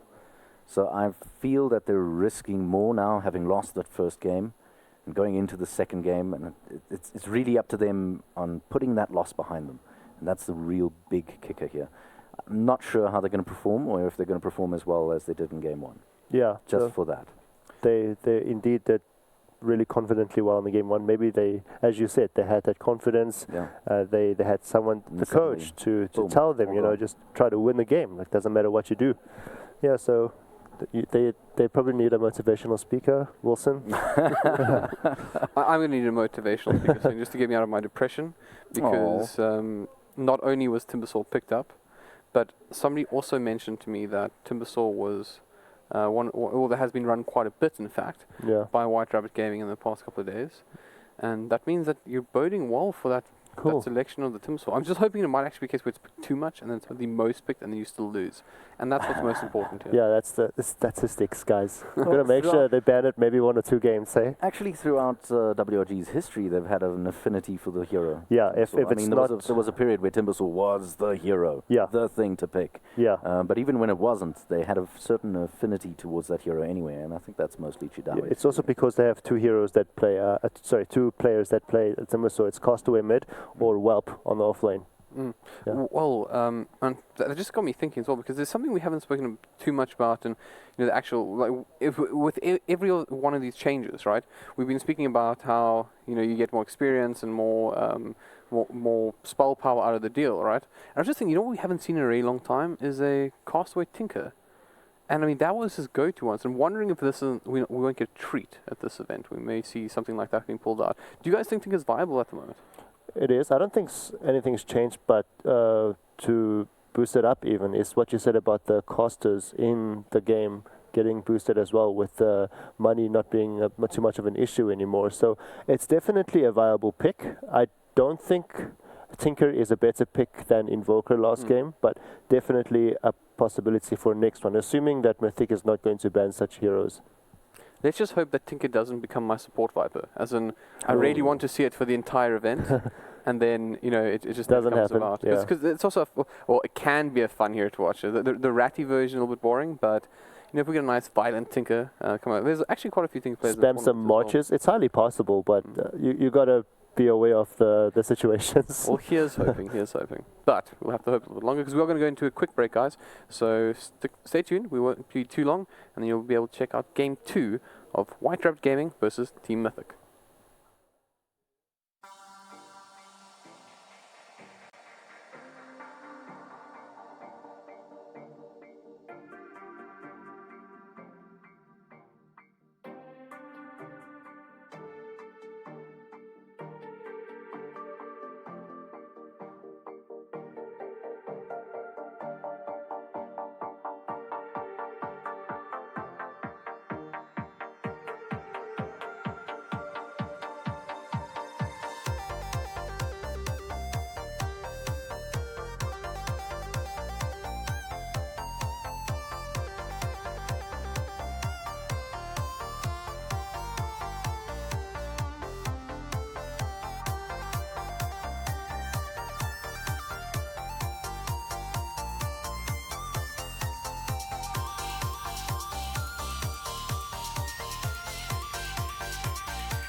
Guys, welcome back. A little bit sad, I just lost the stare off to Wilson, and it's because I had to chat to you guys. So I hope you appreciate it. But of course, yeah, just in case you are just tuning in, of course, White Rabbit Gaming 1-up against Mythic Gaming. Obviously quite a convincing win. We were chatting there during the break a little bit about, during the steering contest, and we were chatting a little bit about how Mythic would be feeling after this one. And I think we sort of agreed that it's more of a case of they weren't overwhelmed enough to feel bad about this, but probably aren't exactly walking on sunshine right about now. But what do you think they can change going into this next draft that will, help them get through, maybe to a later phase of the game, maybe reach the mid-game with a more competitive chance? I don't think there was a problem with their drafts. I think it was pretty nice. I think they all just let out a few bans that allowed WRG to pick up Castaway's favorite hero, which I think is one of the mistakes. And also playing it better after the mid-game, I think, because they haven't taken down any towers and they kind of fell through when WRG's carries and cores became too powerful for them to handle. So after that, there's nothing really you can do about it. You just got to accept your fate and say GG, move on to the next game and try to play better, which I think that I don't have anything. If I have to stay with them right now and say, okay, you guys kept improving this and that, there's not really much to do. Look at them, they are not look how depressed spirits. they are. Look at how depressed they are. It's just smiling, sadness. shouting. They look like they Hands won. everywhere. They look like they won game one. I think according to the standard, they won game one. Yeah, Is that a bit bad? this is exactly what I was We did looking it, for. boys. We did it. We did it. Yes, Yeah. we made it. We got first blood. Yeah. So there's no really advice to say or what you can do to be, but it's just, be more confident at it, like what we said before the game started. I'm like really hoping our production friends take us to White Rabbit Gaming now. I want to see what's... No, White Rabbit They're Gaming probably is the just serious, sad They've ones. got the serious. There we go. I love our okay. production friends. Just Castaway. they look like they lost. Yeah. Literally. It's like, okay, we lost game one. Maybe game two we'll play better, I think Castaway is watching videos. Watching Miracle. Okay, how do you really play Invoker? Because I don't think I've done it right. He could just ask you, Rains. Thank you. Thank you. Apparently that means that Appreciate how you play Invoker, according to... In fact, it's really interesting. You guys can go online and check it out. It's called the Reigns DotA2 rulebook. Yeah. And basically what it is, it's just a picture of all the hero icons and then Yes. the item slots that they should have. Mhm. And it's just 6 Dagons. Just Yes. just Five Dagons and 1 burst of travel because you need to move fast. Yeah. Oh, I see. Okay. Yeah. So is that upgraded or standard? It's up to you. You don't even need your teammates. You don't have to upgrade it. You just go on your creeps and then Oh, right, just, cool. go towards it. Let's bring this back to this upcoming game. You spoke about the bans, letting a few bans slip through. That, Yeah. Castaway's favorite hero. Yeah. You've got other problems though, because Castaway's favorite heroes include, as you were saying, something like the Tinker, which didn't feature at all in the bans or the picks or anything like that. But we haven't seen it for a really long time. I mean, this Tinker is... Oh, by the way, I love the fact that we just like role reverse, yeah. Look at me. I'm the panelist. I've got nothing to do with this, guys. Yeah. So you see, the thing is, the Tinker was something he used to use quite a bit in the past, but he's kind of stopped picking it up for the most part, right? We see it every now and then, but I guess I'm just hoping, man. I'm just really keen to see it. No, it's highly possible. Castaway's second favorite hero, so I don't see why not. But I think Mythic is going to ban a Tinker. I have a very strong feeling about that. They want to win the second game, otherwise it's 2-0, right? Knocking them down to the lowest brackets. I mean, I feel like it has to be you 2-1. don't arrive going, I'm quite keen to lose this, actually. yeah. Although, then again, looking at their booth, maybe they just maybe they're massive celebrating or something. so. Just sort of Yeah. going there like, oh, guys, Yeah. I think that's how I'm so looking forward to get Sunstrike this game. Let's give them a again. Hopefully I'll just be picking up a bounty run and like low HP and then boom. yeah. So we have a change of name. We're called the Round Table now, guys. Oh, is this the round table? It's not Halbert and the randoms of the We street. just got to fix the D. Just got to uppercase that and we sort it, right?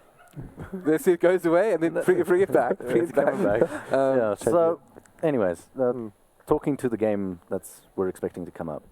Now, obviously, we saw they're not in terrible spirits. Do we think they're going to bring out another strategy, maybe not to beat White Rabbit Gaming, maybe just as a practice run for their next game? Because I don't think they're expecting to beat White Rabbit Gaming themselves.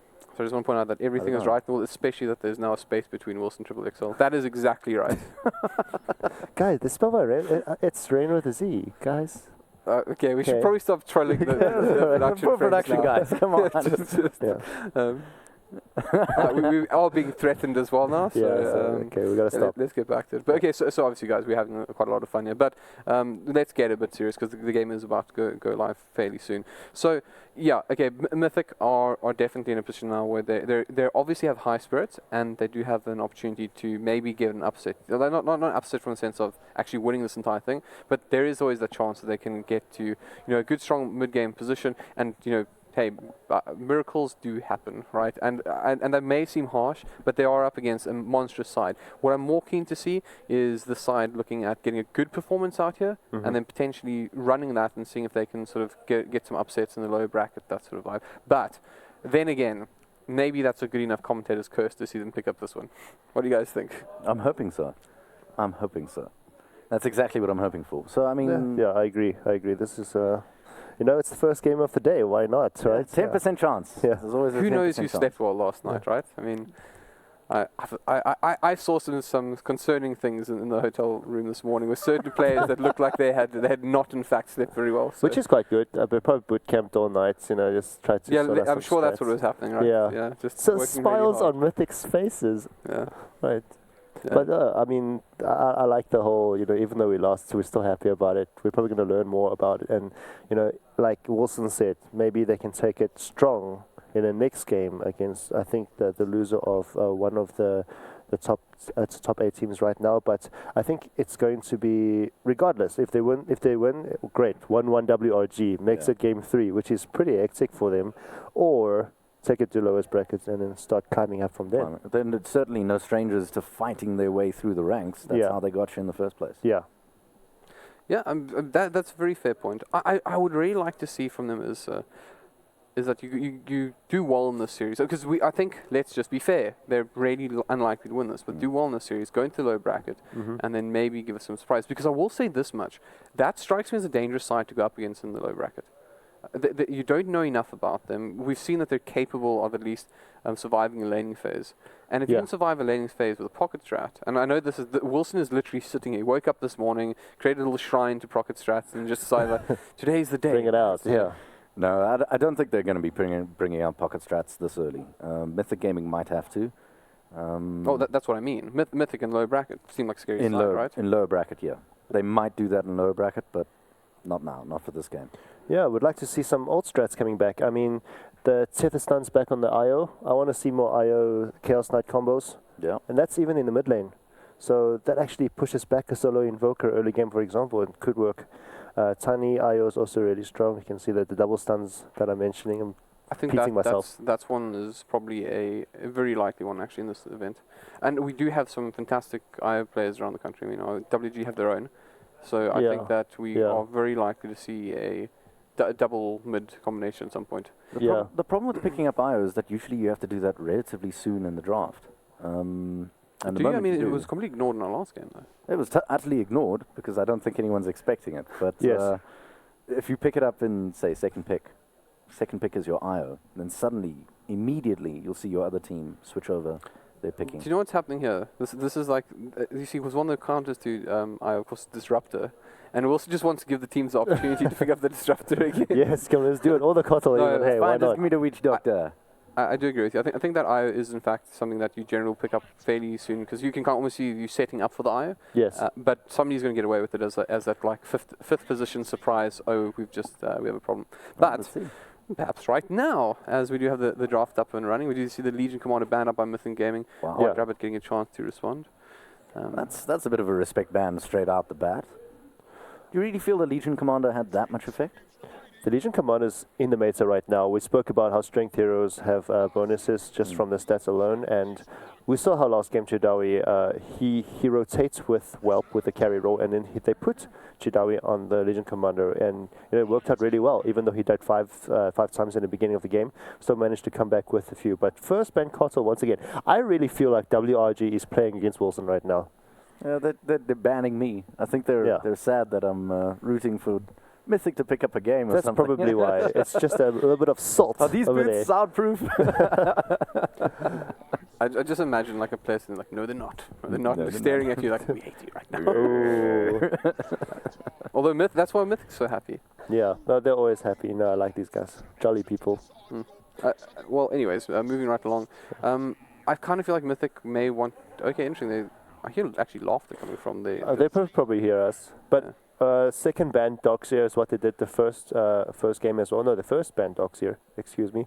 But this is one of Santo's signature heroes. But although Whelp is switching to offlane, I don't feel like WRG restricts themselves to their roles. They do a lot of swapping as well. Do you remember at championships, Castaway was played Morphling, which puts, I think it was Whelp in the mid. Or was it Chidawa? I can't really remember. But are you referring to the Alchemist game? It was the finals, and then they had they also ran the Alch as well. Alchemist. Oh wow, they're pretty happy about that ban. I'm pretty surprised about this because if you had a signature hero, I'm gonna presume it's Phoenix because it represents a halberd. If they ban it, you'd be pretty sad about it, right? But they ban out Ember Spirits for Mythic, and we hear cheers from the booths. One of the better heroes. Yeah, I mean, I think it's because maybe they're like WRG's playing into their hand, so they're going. I don't know, maybe it's more like they respect us, so I don't know. You know what it is? You know what it actually is? Mythic Gaming, I feel, has a great admiration for White Rabbit Gaming. Yes, that's probably it. They both respect, or both sides have tremendous respect for each other. And I think all these cheers and jeers and... I actually think it's from the crowd, by the way. Just pointing out. Yeah, could be. we were just playing along with that. I'm pretty sure these are soundproof and they can't hear us. But just because of this, production is just going to show the crowds for the streams to prove us wrong. But yeah, this is great. I agree with what you said about the Ember ban. They're probably just really happy about the respect they're shown by WRG. But first pick Weaver is really strong. This is going all out, and also with the possibility of getting an IO next. I'm just laying it out there. It's interesting that WG actually picked up the Spirit Breaker this early on, though.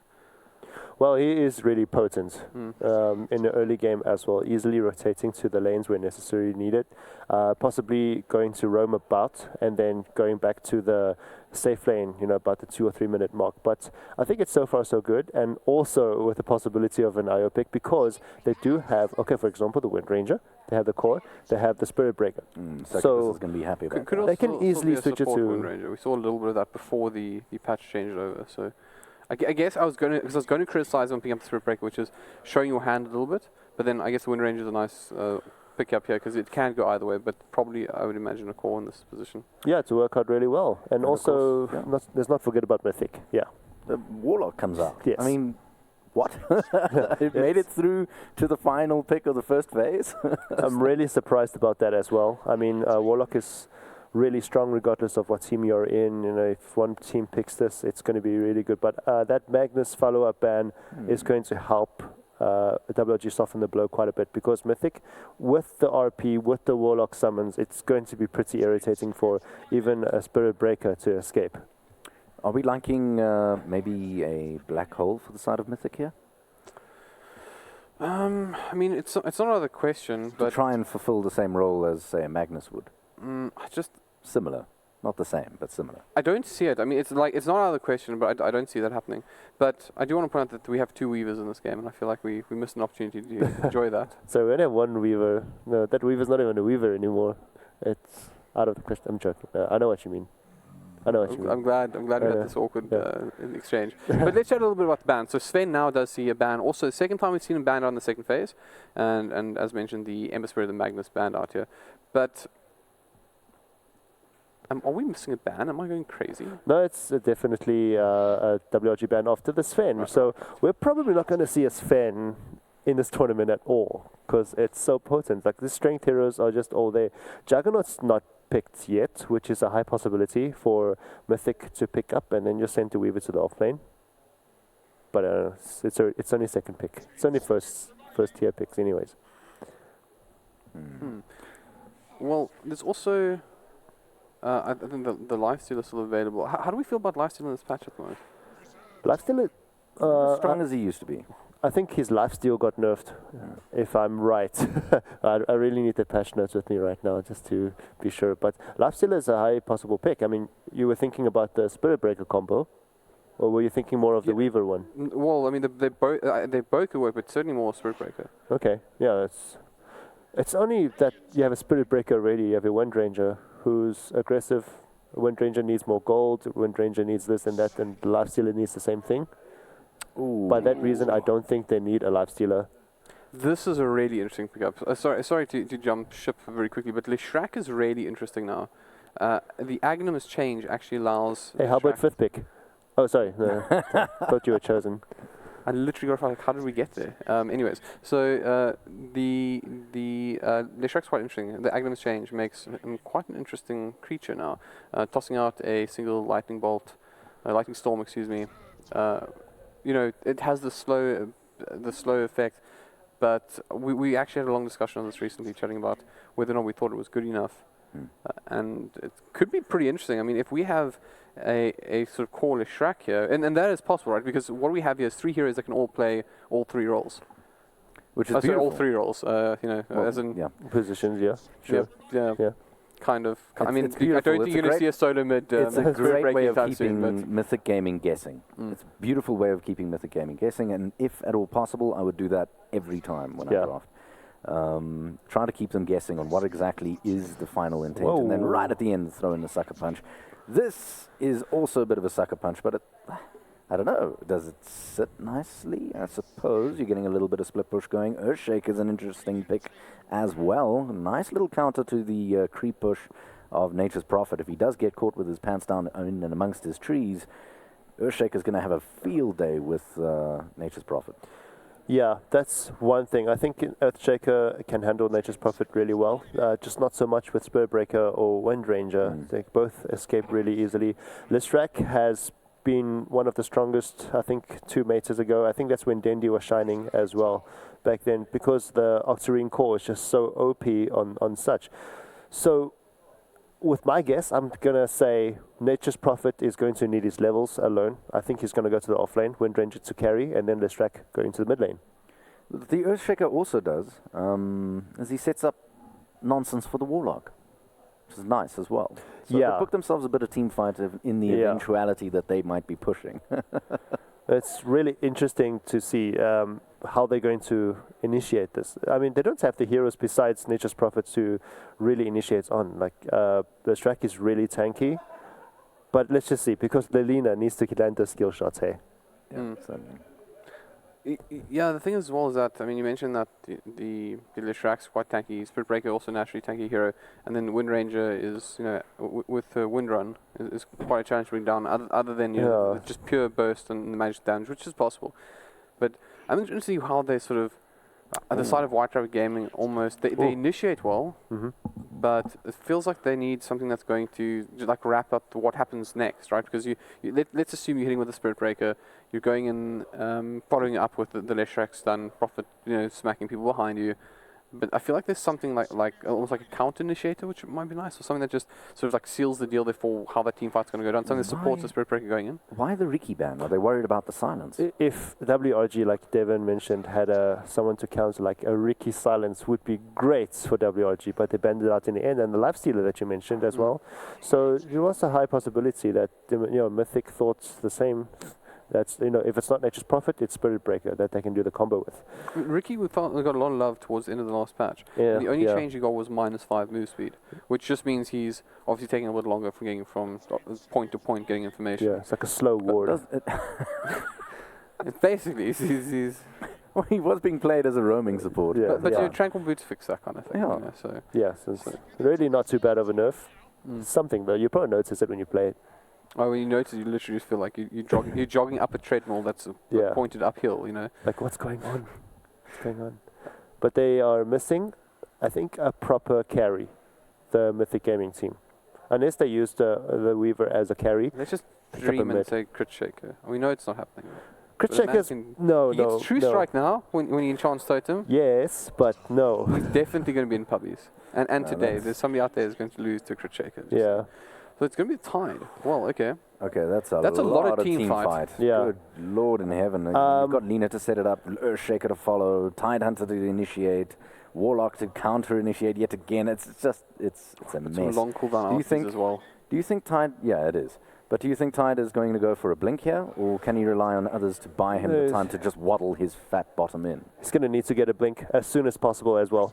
I mean, we've got potentially Lina to go mid. So she's not going to be in the team fights in the early game. Weaver's going to need to farm up, and that leaves Warlock and Earthshaker to do things. And I think Fatal Bonds and the stun for Earthshaker, Fissure, can do quite a bit of damage, but not without the Tidehunter's involvement. Jackie, put out your hand. No, like straight. I'm going to smack it, right? Because you don't encourage people to rush Blink Daggers and Tidehunters. Definitely needs to get himself his utility up, especially because if you do have the Earthshaker up, him getting a Blink is far more important. So I think that and the Wraith King. Love it. Beautiful, beautiful pick here. WRG will love it, yeah.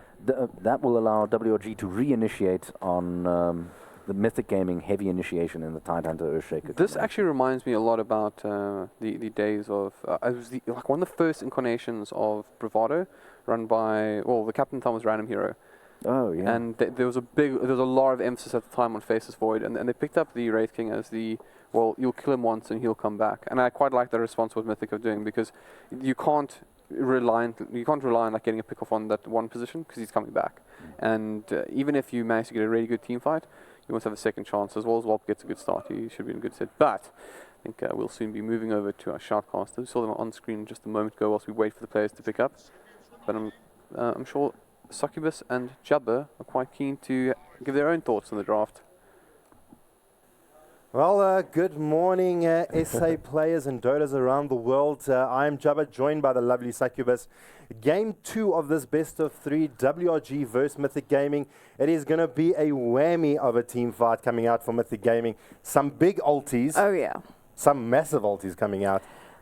Yeah, I definitely agree with Devin, aka Halberd, not rushing the blink on the Tidehunter. You really do need to get that mech up. He's got a lot of setup for his Ravage, plus the ultis kind of sync up with the long cooldowns. But, I mean, WRG draft specifically aimed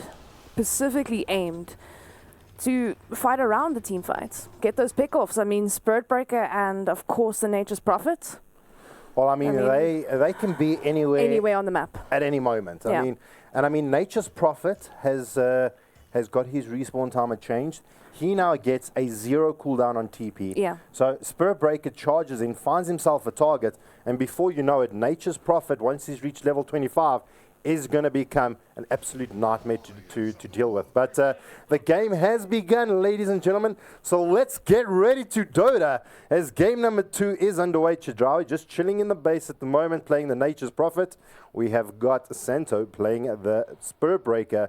Mid lane is going to be Castaway on that Leshrac. Really keen to see how he actually performs on this hero. Not a common hero we see him play. In the bot lane, we have got Schlinks playing the Ginger Ninja or the Wind Ranger. I know she's one of your favorites. Oh, yes, she is. And she's the new Weaver, just with more stun and nuke. Well, she does actually have that Invis opportunity coming up a little bit later. And then last is going to be Warp on the Wraith King. Well, let's take a look at what's happening here. Mythic actually trying to spot out Castaway. They get the fish off, doing a little bit of damage. Kunshin trying to body block him. And the Light Ray Strike is not going to actually attack or land. And the Shadow Word is actually going to just reduce his HP there a little bit. Santo want to poke his head in, decides against it, and he's actually going to just walk away. Well, okay, I was going to say walk away. No, Santo, mistakes were made. Pathing. It seems that was a pathing issue coming out, but no, Santo is actually being being a little bit frisky there. Anyway, he actually just does end up walking You've got to away. love the Space Cow. You've got to love the Space Cow. Anyway, guys, without further ado, we can introduce the side of WRG. Going on that Wraith King is going to be the Whelp. Followed we've up. We've done WRG. Okay. It's a mythic. I'm sorry. It's a mythic introduction, ladies and gentlemen. We have a monster on the all-important Earthshaker, Precious Petunia on that Lina going mid. Levi, once again on the off lane, but this time as the Tidehunter. Kuchen on that Weaver. And last but certainly not least, we have the all-important Sargon on the Warlock. Well, that rounds it out for the introductions for both the teams. Just taking a look at the mid lane. I mean, how amazing it does this outfit Precious Petunia look. Hey, Monster, taking a couple of right clicks here from Castaway. Being super cheeky. Pointing out the fashion, huh? No, I mean, this Lina is actually absolutely amazing. Let's just take a quick closer look here. Oh, in the meantime, kills going across the board. We're losing Levi in the bot lane. I mean, that power shot into Wraithfire Blast into power shot, not fun at all. It's quite a big, actually 2 really big nukes at level 1, and of course the damage over time coming out from Wraithfire Blast is absolutely amazing as well. Also, if you guys didn't know, the only stun in Dota that actually does damage over time. yeah, it's going to be a problem, but a monster in the top lane trying to get a rotation off. They do have a sentry here trying to spot out if there's any wards being placed here by WRG. There is no wards at the moment. Santo actually just going to heal himself up, and we've got a try lane going here for Mythic. Maybe stand a better chance against Chirawi and Santo. Santo actually fighting through the trees here. Sargon getting just keeping him out of the trees here. They're going to eat through the trees, maybe give themselves a little bit of vision here against the shenanigans of WRG. Definitely, but I must say I do love this draft coming out from W. Ooh, hold on. We have bashes happening on the Sargon. Shadawi dropping extremely low, trying to get that bug off of himself. Extremely annoying. No shrine available for him just yet. He does have TP though, so you can choose to go back to base. But it looks like he's going to be more efficient and farm up the jungle before doing so. Grabbing the bounty rune as well. Yeah, well, I mean, already top lane is going to be a little bit of a nightmare. That WRG actually opting to dual lane. Dual lane this a little bit better. Levi just trying to soak XP as much as he can here in the bot lane, hiding in the trees.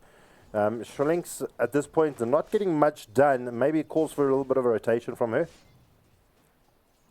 Yeah, we could see a rotation coming out from them, but I mean, look, the time to fight 5-on-5 is before these big ultis come up, right? Because I mean, once you have the Tidehunter Ravage, the Earthshaker, like, you know, extravaganza with the Echo Slam, and then of course the Warlock Fatal Bonds into Rock, you really do not want to fight Mythic 5-on-5. You want to get those quick rotations, quick pickoffs, get the team fight element out, and of course once those ultis are down, you can go ahead and push and you can do what you want on the map, because yes, there is some strong team fight abilities beyond that, but you really do not want to get mixed up into 3 huge massive ultis with a Weaver right clicking you, a Luna nuking you at the back. It's just not going to be fun for the side WRG, so they need to play around this team fight strat and try and not play the 5v5 game, because they will lose that inevitably.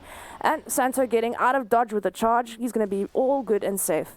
But yeah, I suspect we're going to see a lot of pickoffs come out in the form of Santo and Shadawi around the map, trying to get one of the key players out of the game so they can push a tower effectively.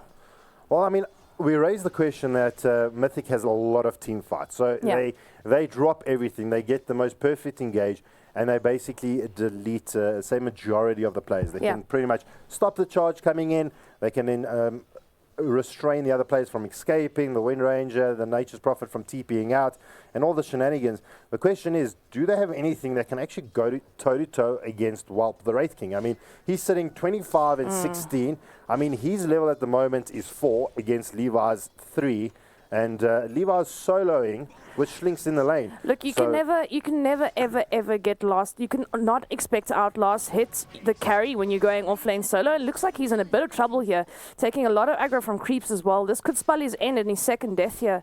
Well, he throws out the gush, taking a little bit more less damage. Throws out the fire blast. Can he get the last hit? And the crit, 81 crit damage. 2 Levi goes down. And in the mid lane, the charge came through, bringing down Precious Petunia out of nowhere. And it's just the haste ruin on Castaway as well. Just like, you know, it's just 2 double whammies. First, you get charged by a Space Cow. Then you've got Castaway with a very lucky haste ruin. I mean, leveling up that split earth, he's going to land that stun. Oh no. Santo charges out again. They can't get there. Precious Petunia trying to TP and stop their charge. Not going to happen. Yeah. Santo, free, easy escape coming out for him. TPing him, running away. I mean, he might as well be a TP the way that he gets out of there. Yeah, this is really unfortunate. Very unlucky timing there for Precious Petunia. And also, he doesn't exactly have a ward mid or anywhere mid, so he can't really spot the rotations from the Spirit Breaker, and he can't spot the rotations of the Ruin, so that he will really not know what Castaway is picking up there. It's a little bit unfortunate. Let's take a quick look at the vision, as you did mention wards. They've only got this, WRG just had a ward here, just dropping down. And no other vision for the side of WRG. Looking at the side of Mythic, also not much vision on the map. So it's going to be really interesting to see how this vision actually impairs these teams. It's going to award vision, especially against things like Prophet and, of course, the Spirit Breaker charging you. You need that key vision on charging points, but it's really risky to... we might have a little... A monster actually on the wrong side of life here. Oh, the Fisher blocking himself out. There comes down the Split Earth. Gonna keep ES in place. Brings down the Lightning. Picks himself up a kill. Fatal Bond's been thrown out here by Sargon. Kunjun in the meantime brings down the kill down on Nature's Prophet. Santo charging in. Precious Petunia gets latched up from Schlinks, latching on the tree. And now Santo trying to take some action here, but we lose the Spirit Breaker. A monster pitching up to the party just in time to actually stop that bash from engaging. And that's a 3-for-1 trade. It's not good. No, I mean, WRG looking pretty fine and dandy. That ES block not working towards his favor. And blocking himself in there, being a little bit aggressive with the Fisher as opposed to setting up the correct angle, I would imagine. And what's even more scary now is that this Wraith King's being left uncontested and he's almost level 6. So your time and your window to gank him was before level 6 and it's gone. To bring down this Wraith King now is you're going to need all 3 ultis to kill him once. And then after that, then what do? Then you have to chase him down with the rest. Look, they do have other disables in the form of the Lina Light Strike Array. Not exactly the most reliable stun in the game, but they do have the Earthshake to secure that. But as I say that, Warp's going to be going on to Levi here. Actually getting a decent block. Much better Fisher coming out. Actually putting Slinks on the other side. May Monster getting off the Enchant Totem. They've got that damage coming out from Sargon over time. Power Shot gonna not actually latch on anyone. Whelp gonna go down and lose his first life. Reincarnation available. Stun comes out from A Monster trying to get out of there. Charges coming on to Levi. Is it going to be enough to turn this fight around? The Wraith Fire Blast coming out. A Monster stuck a little bit. Going to try and stun him down. Taking a huge crit here from Whelp. He could actually go down. Can he get the right click off? Juking through the tree is not going to be good enough. But Sargon, he's showing some face here. He may actually go down. And Santo diving the tier 1. Going to bring down Livy. And Sargon, can he survive through? Can he take that Sargon?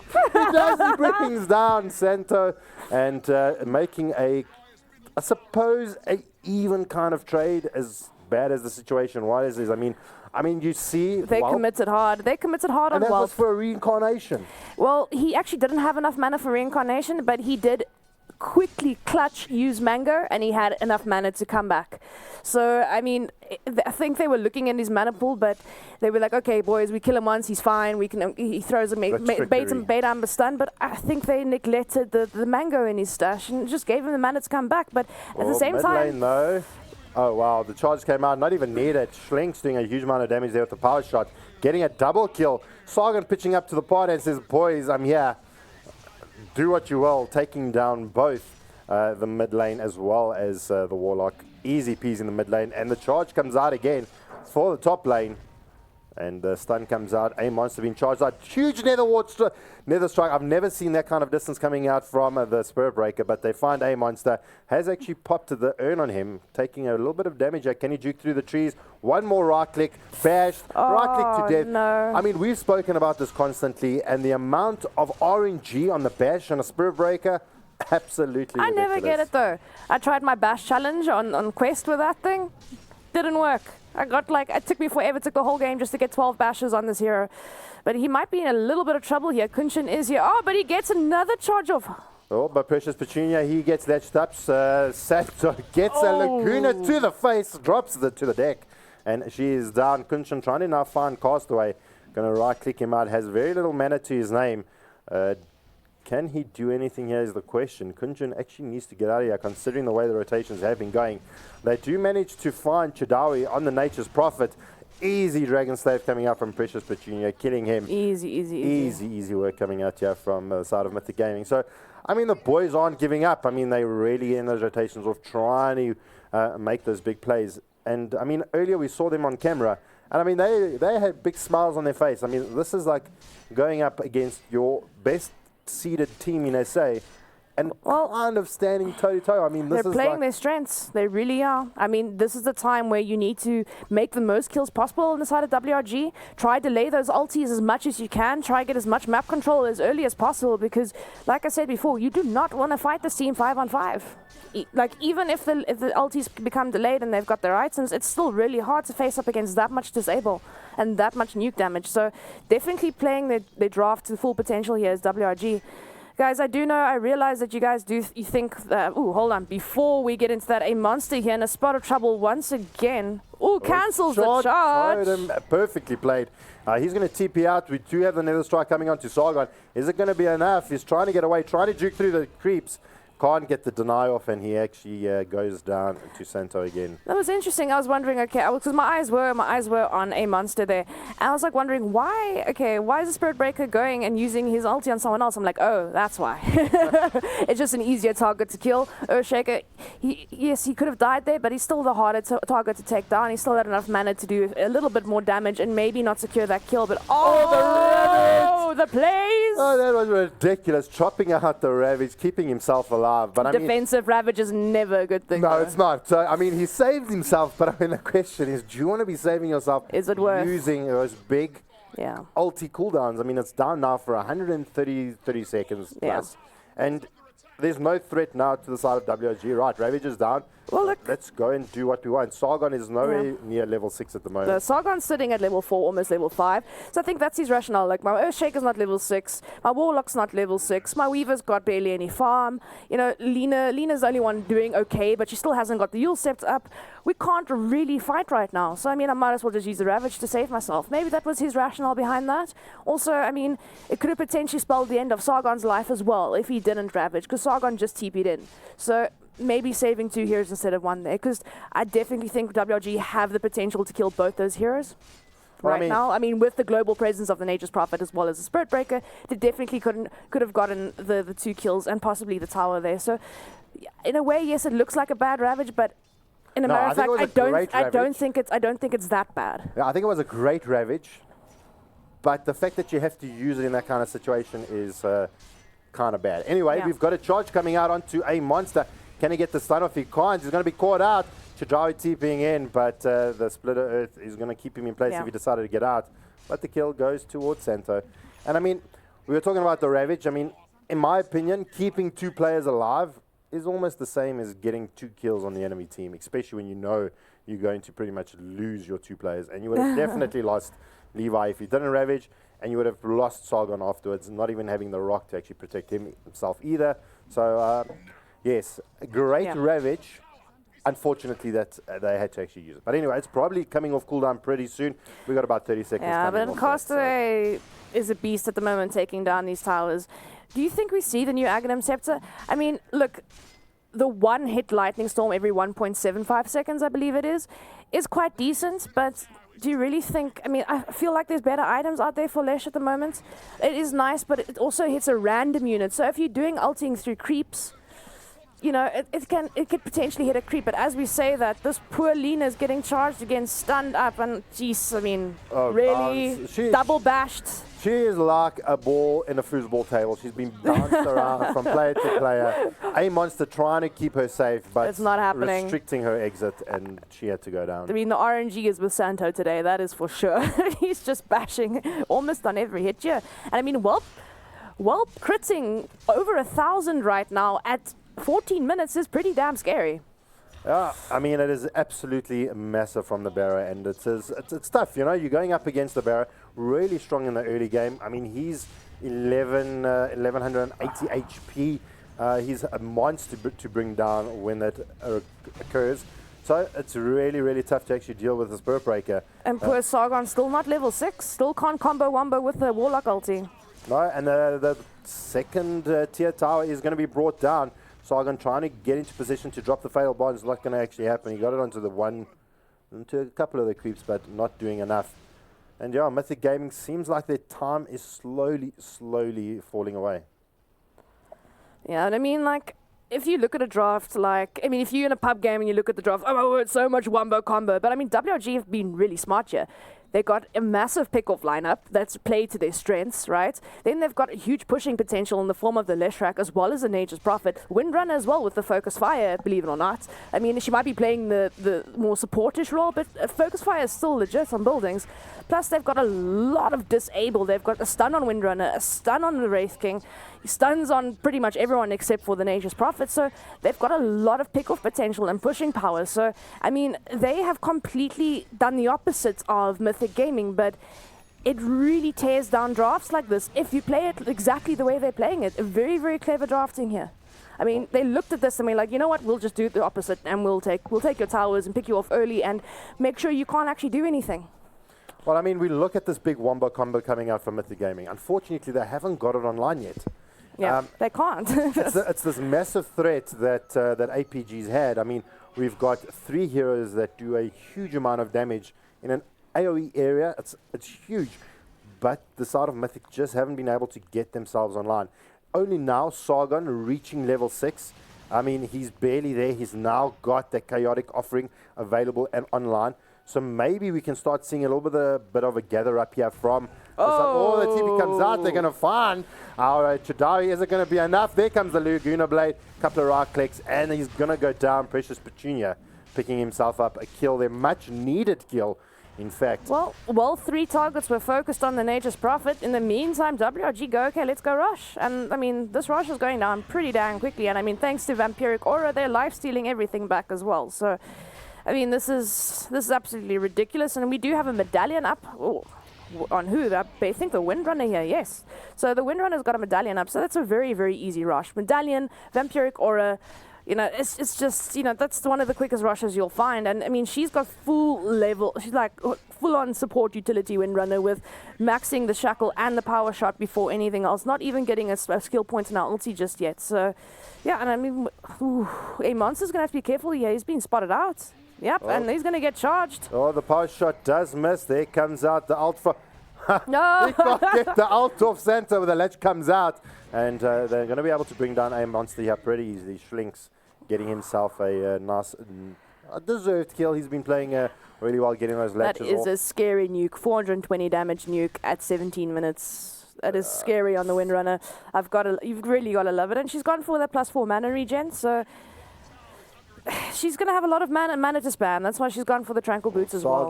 So, he gets spotted out by Chidrawi, instant TP and gets himself trapped into the trees. Fatal Bond's being popped out. He's going to drop really easily. Santo picking up the kill there.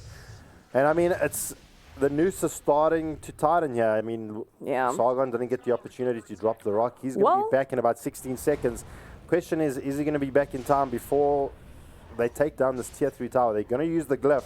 The problem is now they've actually got their ultis online. So can they make something happen? They could possibly just defend the high ground, but... Here comes the moment of truth. It's going to be, at that point, Whelp has got himself the reincarnation. Kunchin trying to see if he can actually find himself the kill. Castaway's the one with Jaegers. They're going to actually stun out Sargon before he can get the rock off. He doesn't. Again, the rock not being dropped. It's going to leave them another window of 20 seconds to go uphill. The problem now, okay, yes, the ulti's online, but they don't have their core items up. You don't have a blink on the Earthshaker. I mean, you don't necessarily need a blink on the Tidehunter this early, but he has got his mech and mana boots up, so at least he's got some type of core item up. But I mean, the Earthshaker's nowhere near to his blink. The Warlock, I mean, he's just getting picked off left, right, and center. He's the one that's supposed to be initiating because he can actually initiate from pretty far away. Then you follow up with a Ravage, and then of course before the blink you can go in with the Earthshaker after that. But I mean, it's just not working out. Sargon just getting absolutely blown up before he can say anything. It's super unfortunate. Maybe a little bit of positioning issues, trying to make that big play for his team, trying to put his team on his back and say, all right, boys, I'm going to find the opening for us. I'm going to drop the rock. It's going to give you a chance to walk in there, drop the ES ult because, I mean, ES doesn't have a blink yet. Another latch coming out. Schlink's picking up a kill there. Santo taking down Sargon and being picked off again. And, I mean, Sargon trying to make those plays happen to allow the Tide to walk in, allowing the ES to walk in, to try and get their ultis off, and it's just not happening. And that full Diabolic Edict in conjunction with the Pulse Nova, it's just so much damage. It really hurts. I mean, infused raindrops get ripped because it's not going to last long. Yeah, well, I mean, something else to point out, that I actually saw what WRG was doing. They were pushing the top lane, well, the 4 players from WRG, they were in this vicinity. While that was happening, drawing the entire attention of Mythic there. While that was happening, Mr. Nature's Prophet is sitting here split pushing. If you use all your ultis on all your heroes, take down the Wraith King's reincarnation, then you've still got to kill him again. Once that happens, you've now got to decide, right, well, how do we take down the Nature's Prophet and stop him from split pushing? So there's a lot of factors. There's a lot of problems. There's a lot. Mythic has to actually deal with here. And we have a full-blown Solar Crest, which now grants True Strike. So that's the thing. 25%. He hasn't got a Desolator as of yet. He's got that Maelstrom up, so it is decent creep clear at least. And he can make a nice, easy pick off with that Solar Crest. But yes, definitely, I mean, it's going to be hard for him to be able to focus on 2 lanes at once. So definitely the split push thing can definitely work here for the side of WRG. Well, they take down the mid lane tower. Tier 3 is down. Whelp is smashing away at the first melee Double rack. damage, Wraith King. Oh, this is massive. Santo finding out Kuncha, and he ulties out Precious Petunia. The rock is dropped, waiting for that initiation. Can Levi get the big ravage off? Waiting for that that kill, but Castaway, in the meantime, he may go down here. Aegis is on the deck. Whelp respawning now. Santo charging in. Can he actually find the kill on Levi? He doesn't. He pulls back. Kunchin looking for more in the meantime. And while this is all happening, Castaway trying to find the kill on Precious Petunia, and he goes down. And Whelp getting the kill on a monster. Kunchin returning the favor, bringing down Schlinks. So losing. That was a little bit. I mean, a monster teeping in. Okay, Castaway in a little bit of trouble here. I think he's going to be able to get out of this. Hopefully. Oh, I don't think he's. Deny the Bloodstone boy. Deny. There we go. The deny comes through. Center charges in. Chidrawi's in the vicinity. Kunchin very low HP can actually find the kill here. The Gush comes out, slowing down Cento a tad. And instant Castaway. respawn for Castaway. I mean, that was. Bloodstone BOT is absolutely ridiculous. Santo finding the bash onto Levi. Castaway gets another kill, and they are going to be looking at pushing in the bottom lane of Rex here. 22 minutes in. Can they do it sub 25? Last game ended at 25 minutes. A Monster trying to stun out Castaway. The lightning comes in. A Monster trying to get the totem down. Doesn't. The bash from Santo comes through. The ulti onto Precious Petunia goes down, and Santo, an absolute beast this game. Castaway picking himself up a triple kill, and this leaves the bottom lane of Rax available. Kunchin, the only one with the buyback available, and it is GG. The game is called. WRG take the series 2-0. Unbelievable play coming out from WRG. Yeah. Mythic, maybe a little bit out of their weight category. I believe so, but I mean, like that last Echo Slam was just, it did absolutely nothing. I mean, all you did was Echo Slam one Castaway with no creeps around him. It did almost no damage. There's nothing more you can do there. I mean, it was absolutely a nightmare for Mythic Gaming to have a look at. I mean, look at the graphs here quickly. At around about the 8-minute mark, between the 16 and 8-minute mark is when Mythic started going down. Looking at player items at that point in time was when White Rabbit started picking up the Bloodstone for Castaway, got the Aegis. Midas came online for Santo. Solar Crest on Chidawi. Desolator on Whelp. Big things happening in this timing era, and they just couldn't make it happen. Man, they just couldn't make it happen. And I mean, WG really did play their draft to their strengths. No, absolutely. I mean, looking at the net worths of the side of WRG, I mean, all of them are pretty much over 5K. Looking at the side of Mythic Gaming, Sargon on a 1,464 net worth on a Warlock. I mean, he doesn't need much, but taking so long to reach level 6 makes it so difficult. Looking at the ES, sitting with 2.5K net worth, was terrible. But that's enough from myself and Succubus. We're heading over to the panel. Halbert and the lads, take it away. Well, welcome back, everyone. Mythic, once again, showing some teeth. Not enough teeth? Not enough. Not enough at all. It was, let's just say, worse than first game, to be honest. It's complete trash. Castaway impressed with the Lysrac. WRG just went full strength on that game. I think they just wanted to make it decide that it's going to be 2-0. And I think they're telling Wilson to shut up. Maybe 2019, man. It's still got some time. 2019, I still got time. Yeah. But otherwise, no. It's, I think WRG just showed promise that they are, future champions of the VS Gaming 2017 Dota Masters. That's still a fairly bold prediction. I mean, are you willing to, at this early stage, suggest that WRG are going to take this? I'll put my money on WRG, but let's just say, bets aren't 100% certain. So there are likes of Energy Esports, APG, XTC, all coming to take it. And it's going to be competitive. There are no easy contenders in this in this tournament. Yeah. None of them. Maybe this is the most decisive of the games we might see this weekend. It's not guaranteed, but this might be one of the more decisive ones. Yeah, but otherwise, it's like I thought that Mythic Gaming had a very strong beginning. Like even though it's against WRG, I think if we saw this maybe 3 years ago, if they had a matchup like this, WRG would just clean out, finish them 20 minutes each game, right? But the first game showed promise. Kunshin with the puck, and then it just didn't work out in the end. I think the draft for Mythic Gaming was just a bit too passive. If they had a more, they picked Tidehunter last. We didn't expect that. They had the leaner mid, and then they had the Warlock, which was great, but I don't think they had the opportunity to activate the Wombo combos because they had the Wraith King, which is really strong, and then also the Nature's Prophet. It's just impossible to catch. And again, they played very, very carefully with their positioning. The side of WRG, recognizing that there's a world of team fight there, and it doesn't matter how skilled you are. If you're going to get dropped from one end to another with stun after stun, or team fight ability after team fight ability, you're not going to win that fight. Yeah. It's also, I feel like they were just doing the thing, just ignore the meta. Let's bring back Leshrac. Let's just go full on power against Mythic Gaming. It's nice to see this, but I think they will need to just, pull something new against stronger teams like Energy Esports. If I can just jump in there, do you feel that Leshrac isn't really a hero that we're going to see much of? I think it died after.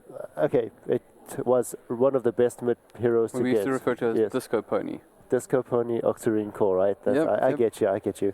Yeah, so when that happened, they nerfed the Octarine Core quite a bit, and then the hero went down for like a year, and now we see Castaway doing it. And it's not like the hero's bad, it's just that there are better mid-heroes to pick in place of a Leshrac, but in this situation, they had a Wraith King, can farm away, have Chidawi on the Nature's Prophet, can just go around, get, the zero teleports cooldown now as well, giving him such a flexibility throughout the whole map just to catch the heroes and just taking them down while the Wraith King farms.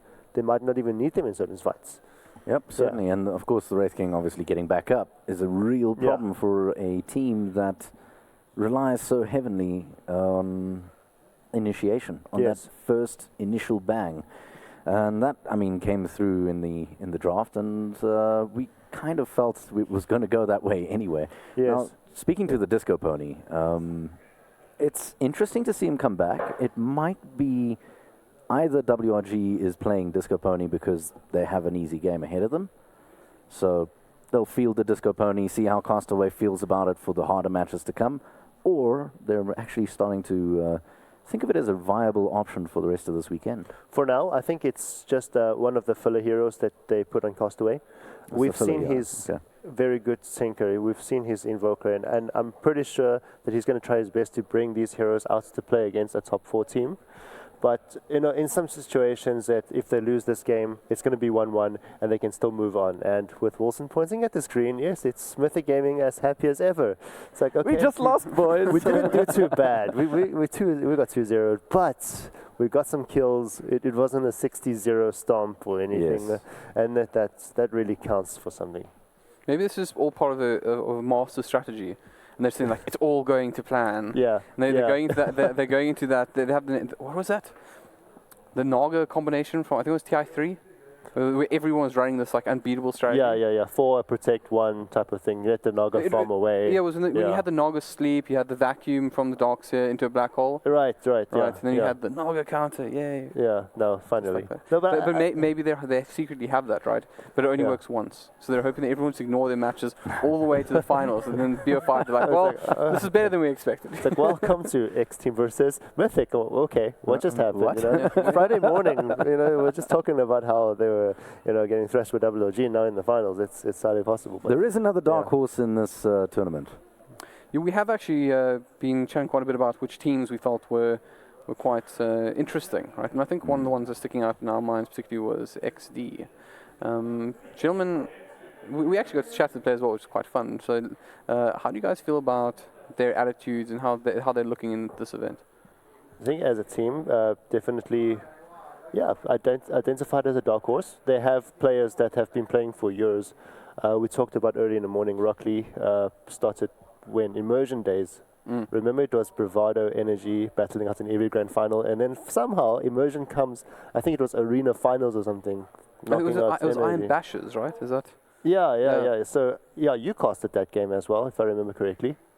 I mean, you casted so many. how many games, years are we talking about? Yeah. So 6 years ago, when you cast Iron Bash. Oh yes, that was the one with the Rubik's Steel. Yeah. That's when there were lots of teams trying to make it somewhere in South Africa, and then there was IM, BVD, Ian, and considering that Rock Lee was there, it's he's a veteran. He knows what he's doing, and he can lead the team to become, as you said, dark horse, going through, maybe like ending up top 4. It's a possibility. XD. What I will say about XD is they're young, they're headstrong, and they're hungry.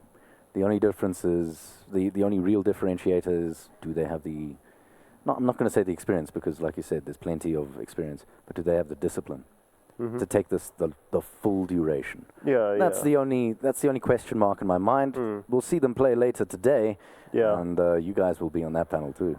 So if we're going there, I need to let me know how that pans out.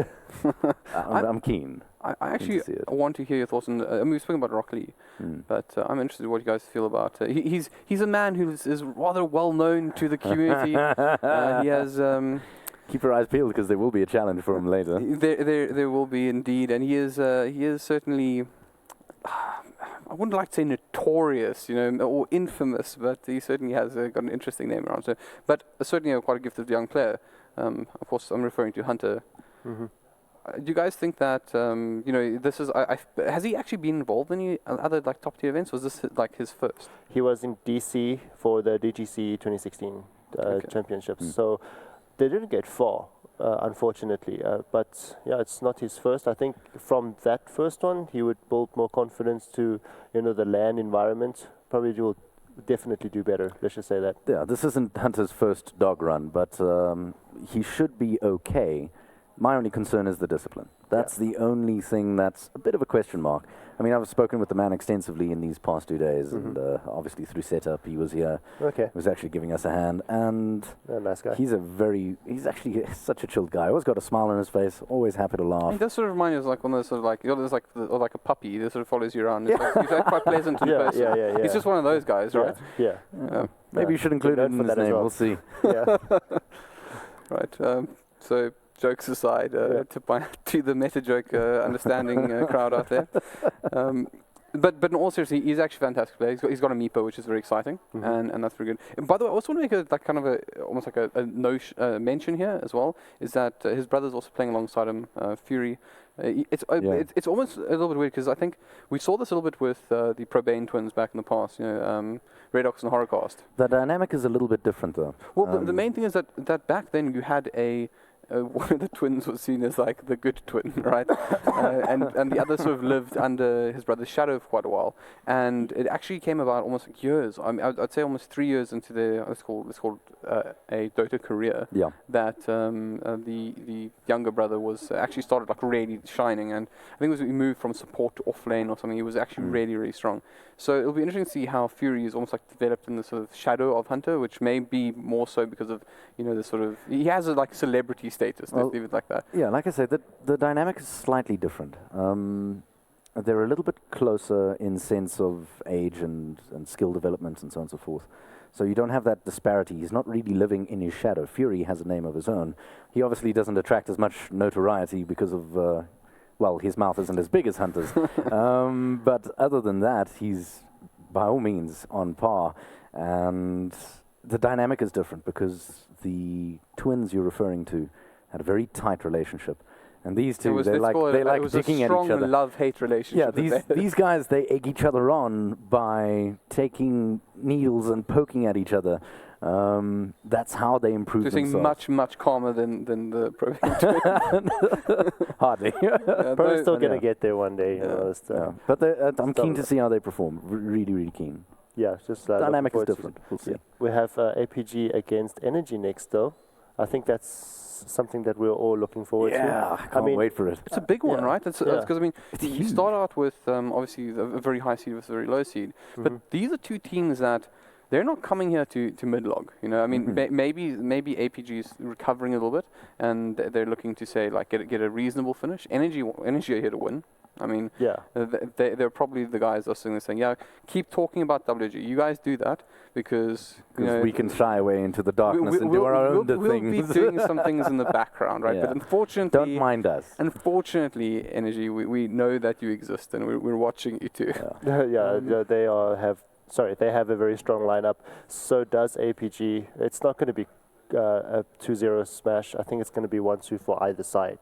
But Helbert, what do you think? It's going to be who's going to win? Who's going to come out strong? So what I'm going to do, right, is we're going to travel back in time, right, for a moment. All right. I'm going to go back in time to a little side called Who is Hari, right, where there was a particularly brilliant player in that team, but incredibly lazy. In fact, what he used to do was he would play StarCraft during the drafting phase. Back then he was known as Lucker, right? Fast forward a couple of years, and he was in, I believe, Bravado Blue, I think it was. And I assume his StarCraft skills had improved quite dramatically at that point because he was still probably playing StarCraft during the drafting phase. And then we brought Carbon, and now, of course, he's with the Energy squad here. I really do believe that we're seeing a little bit of a new Lucker, though, right? The guy is sort of becoming a little bit mature, and he's becoming, like letting go of being somebody who was naturally gifted but not really working on it, to somebody who's become a bit of a mature player who's helping his team sort of grow a bit. And that's a scary thought, actually, and I think he could be like one of the guys could really turn it. But we're going to head off for a break soon, but maybe just close things off about APG very quickly. I'm sure you guys have some thoughts on their team as well. Well, APG, I don't know about you, but I've felt that they've been stumbling a bit. But they certainly have the chops to pick it up here. Maybe we'll see something different this tournament, but until now they've kind of been stumbling ever since there's been a bit of a reshuffle, there's been a few changes in the team dynamic, and although they're individually brilliant, all of them, fantastic players, great team, the synergy between them has suffered as a result. We'll see if they can bring up their game for this tournament now, and I believe they could.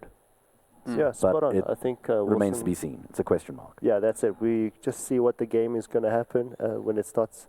It's starting next, so yeah, just looking forward to it. Just they have the skill. The question is, do they have the skill to work with each other? Yeah.